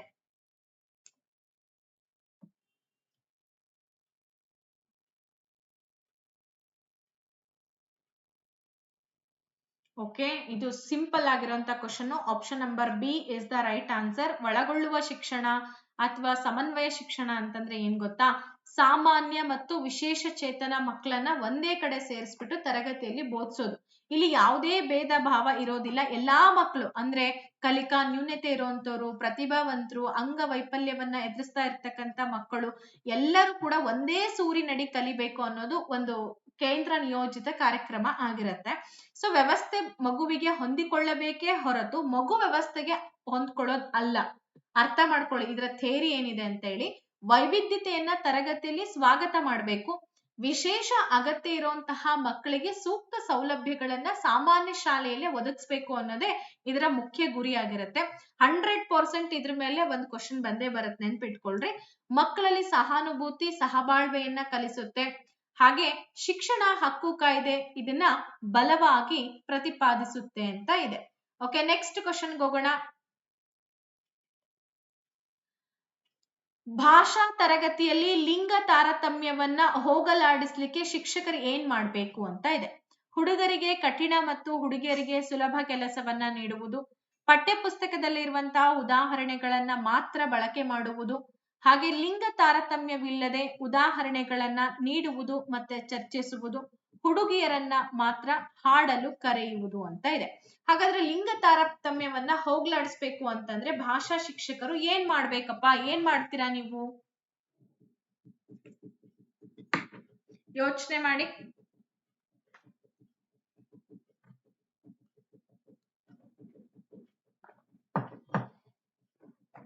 ಎಸ್, ಗೆಸ್ ಮಾಡಿದ್ದು ಸರಿ ಇದೆ. ನಾವೇನ್ ಮಾಡ್ಬೇಕಪ್ಪ ಅಂತಂದ್ರೆ ಈ ಲಿಂಗ ತಾರತಮ್ಯವಿಲ್ಲದಂತ ಉದಾಹರಣೆಗಳನ್ನ ನೀಡಬೇಕು, ಜೊತೆಗೆ ಚರ್ಚಿಸ್ಬೇಕಾಗತ್ತೆ ಅಲ್ವಾ. ಶಿಕ್ಷಕರು ರೂಢಿಗತ ಮಾದರಿಗಳನ್ನ ಪ್ರಶ್ನಿಸ್ಬೇಕಾಗತ್ತೆ. ಅಡಿಗೆ ಮಾಡೋದು ಕೇವಲ ಅಮ್ಮನ ಕೆಲಸ ಅಲ್ಲ, ಅಪ್ಪ ಕೂಡ ಮಾಡ್ಬೋದಲ್ವಾ. ಇದರ ಉದಾಹರಣೆಗಳನ್ನ ಕೊಡ್ಬೇಕು, ಅಲ್ಲಿ ಸರಿಸಮತೆ ಬಂದ್ಬಿಡತ್ತೆ. ಹುಡುಗಿಯರಿಬ್ರಿಗೂ ಕೂಡ ಸಮಾನ ಅವಕಾಶಗಳನ್ನ ನೀಡೋದು, ಭಾಷೆಯಲ್ಲಿ ಲಿಂಗ ತಟಸ್ಥ ಪದಗಳನ್ನ ಬಳಸಲಿಕ್ಕೆ ಪ್ರೋತ್ಸಾಹಿಸಬೇಕಾಗತ್ತೆ. ಅಂದ್ರೆ ನ್ಯೂಟ್ರಲ್ ವರ್ಡ್ಸ್ ಗಳನ್ನ ಜಾಸ್ತಿ ಬಳಕೆ ಮಾಡಬೇಕು. ಫಾರ್ ಎಕ್ಸಾಂಪಲ್ ನಾನೊಂದು ಕ್ವಶನ್ ಹೇಳಿದ್ದೆ, ಚೇರ್ ಮ್ಯಾನ್ ಅನ್ನೋದಕ್ಕಿಂತಲೂ ಕೂಡ ಚೇರ್ ಪರ್ಸನ್ ಅಂತ ಅಂದಾಗ ಅಲ್ಲಿ ವುಮೆನ್ ಮತ್ತೆ ಮ್ಯಾನ್ ಎರಡೂ ಕೂಡ ಇನ್ಕ್ಲೂಡೆಡ್ ಆಗ್ಬಿಡುತ್ತೆ. ಚೇರ್ ಪರ್ಸನ್ ಅಂತಂದ್ರೆ ಒಬ್ಬ ವ್ಯಕ್ತಿ ಅಂತ ಅರ್ಥ ಆಗತ್ತೆ. ತರಗತಿಯ ಚಟುವಟಿಕೆಗಳಲ್ಲಿ ಇಬ್ರಿಗೂ ಕೂಡ ನಾಯಕತ್ವದ ಅವಕಾಶವನ್ನ ನೀಡುವುದು. ಇದರಿಂದ ಏನಾಗುತ್ತೆ, ಮಕ್ಕಳಲ್ಲಿ ನಾವು ಲಿಂಗ ತಾರತಮ್ಯವನ್ನ ಬೆಳೆಸಲಾರ್ದಂಗೆ ಆಗ್ಬಿಡತ್ತೆ. ವೈಗೊಟಸ್ಕಿ ಅವರ ಸಿದ್ಧಾಂತದ ಪ್ರಕಾರ ಭಾಷಾ ಕಲಿಕೆ ಮುಖ್ಯವಾಗಿ ಎಲ್ಲಿ ನಡೆಯುತ್ತೆ? ಪ್ರಯೋಗಾಲಯದಲ್ಲಿ, ಸಾಮಾಜಿಕ ಅಂತರ್ಕ್ರಿಯೆಯಲ್ಲಿ, ಪಠ್ಯಪುಸ್ತಕಗಳಲ್ಲಿ ಹಾಗೂ ತರಗತಿಯ 4 ಗೋಡೆಗಳ ಮಧ್ಯೆ ಅಂತ ಇದೆ. ಓಕೆ, ಹಾಗಾದ್ರೆ ಇದಕ್ಕೇನೆಲ್ಲ ಉತ್ತರ ಸರಿಯಾಗ್ಬೋದು?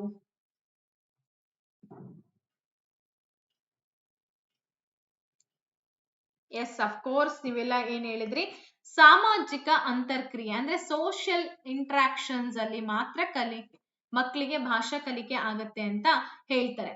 ವೈಗೊಟಸ್ಕಿ ಅವರು ಸಾಮಾಜಿಕ ಸಾಂಸ್ಕೃತಿಕ ಸಿದ್ಧಾಂತವನ್ನ ಮಂಡಿಸ್ತಾರೆ. ಮಗು ಸಮಾಜದೊಂದಿಗೆ ಬೆರೆಯುವುದರ ಮೂಲಕ ಭಾಷೆ ಮತ್ತು ಚಿಂತನೆಯನ್ನ ಬೆಳೆಸ್ಕೊಡುತ್ತೆ. ಹಿರಿಯರು ಅಥವಾ ಹೆಚ್ಚು ಬಲ್ಲವರ ಸಹಾಯದಿಂದ ಕಲಿಕೆ ಉತ್ತಮವಾಗುತ್ತೆ. ಸೊ ಅದನ್ನ ಅವರು ಸ್ಕ್ಯಾಫೋಲ್ಡಿಂಗ್ ಅಂತ ಹೇಳಿದ್ರು. ಇದನ್ನ ತಾತ್ಕಾಲಿಕ ಬೆಂಬಲ ಅಂತಾನೂ ಕೂಡ ಕರೀತಾರೆ. ಭಾಷೆ ಅನ್ನೋದು ಕೇವಲ ಸಂವಹನ ಸಾಧನ ಅಲ್ಲ, ಚಿಂತನೆನೂ ಕೂಡ ಆಗಿದೆ ಅಂತ ವೈಗೊಟಸ್ಕಿ ಅವರು ಹೇಳ್ತಾರೆ. ತುಂಬಾ ಇಂಪಾರ್ಟೆಂಟ್ ಆಗಿರುವಂತ ವಿಷಯ, ನೆನ್ಪಿಟ್ಕೊಳ್ಳಿ. ಪಠ್ಯಪುಸ್ತಕವು ಬೋಧನಾ ಕಲಿಕಾ ಪ್ರಕ್ರಿಯೆಯಲ್ಲಿ ಏಕೈಕ ಸಂಪನ್ಮೂಲನ, ಶಿಕ್ಷಕರಿಗೆ ಅನಗತ್ಯವಾಗಿದೆನಾ, ಲಭ್ಯವಿರುವಂತಹ ಸಂಪನ್ಮೂಲಗಳಲ್ಲಿ ಒಂದು ಸಾಧನ, ಪರೀಕ್ಷೆಗೆ ಪ್ರಶ್ನೆ ಪತ್ರಿಕೆ ತಯಾರಿಸಲು ಮಾತ್ರ ಸೀಮಿತ ಅಂತ ಇದೆ. ಹಾಗಾದ್ರೆ ಈ ಪಠ್ಯ ಪುಸ್ತಕ ಅನ್ನೋದು ನಮ್ಮ ಟೀಚಿಂಗ್ ಮತ್ತೆ ಲರ್ನಿಂಗ್ ಪ್ರೋಸೆಸ್ ನಲ್ಲಿ ಎಷ್ಟು ಇಂಪಾರ್ಟೆಂಟು, ಇದರ ಪಾತ್ರ ಏನು ಅಂತ ಕೇಳಿದ್ದಾರೆ. ಹೇಳಿ, ಇದು ನಮಗೆ ಬೇಕಾಗಿಲ್ವಾ?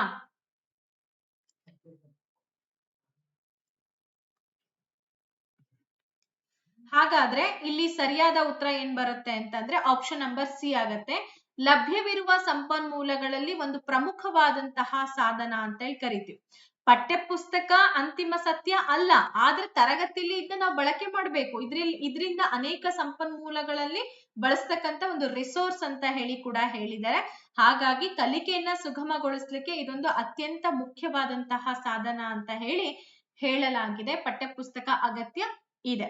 ಹಾಗಾದ್ರೆ ಇವತ್ತು ಸುಮಾರು 30 ಪ್ರಶ್ನೆಗಳನ್ನ ಈ ಒಂದು ತರಗತಿಯಲ್ಲಿ ಡಿಸ್ಕಷನ್ ಮಾಡಿದ್ದಾಯ್ತು. ಹೋಪ್ ಸೊ ನಿಮಗೆಲ್ರಿಗೂ ಕೂಡ ಈ ವಿಡಿಯೋ ಒಂದಷ್ಟು ಮಾಹಿತಿನ ತಂದ್ಕೊಟ್ಟಿದೆ ಅಂತ ನಾನು ಭಾವಿಸ್ತಾ ಇವತ್ತಿನ ತರಗತಿಯನ್ನ ಇಲ್ಲಿಗೆ ಮುಗಿಸ್ತಾ ಇದ್ದೀನಿ. ಧನ್ಯವಾದಗಳು.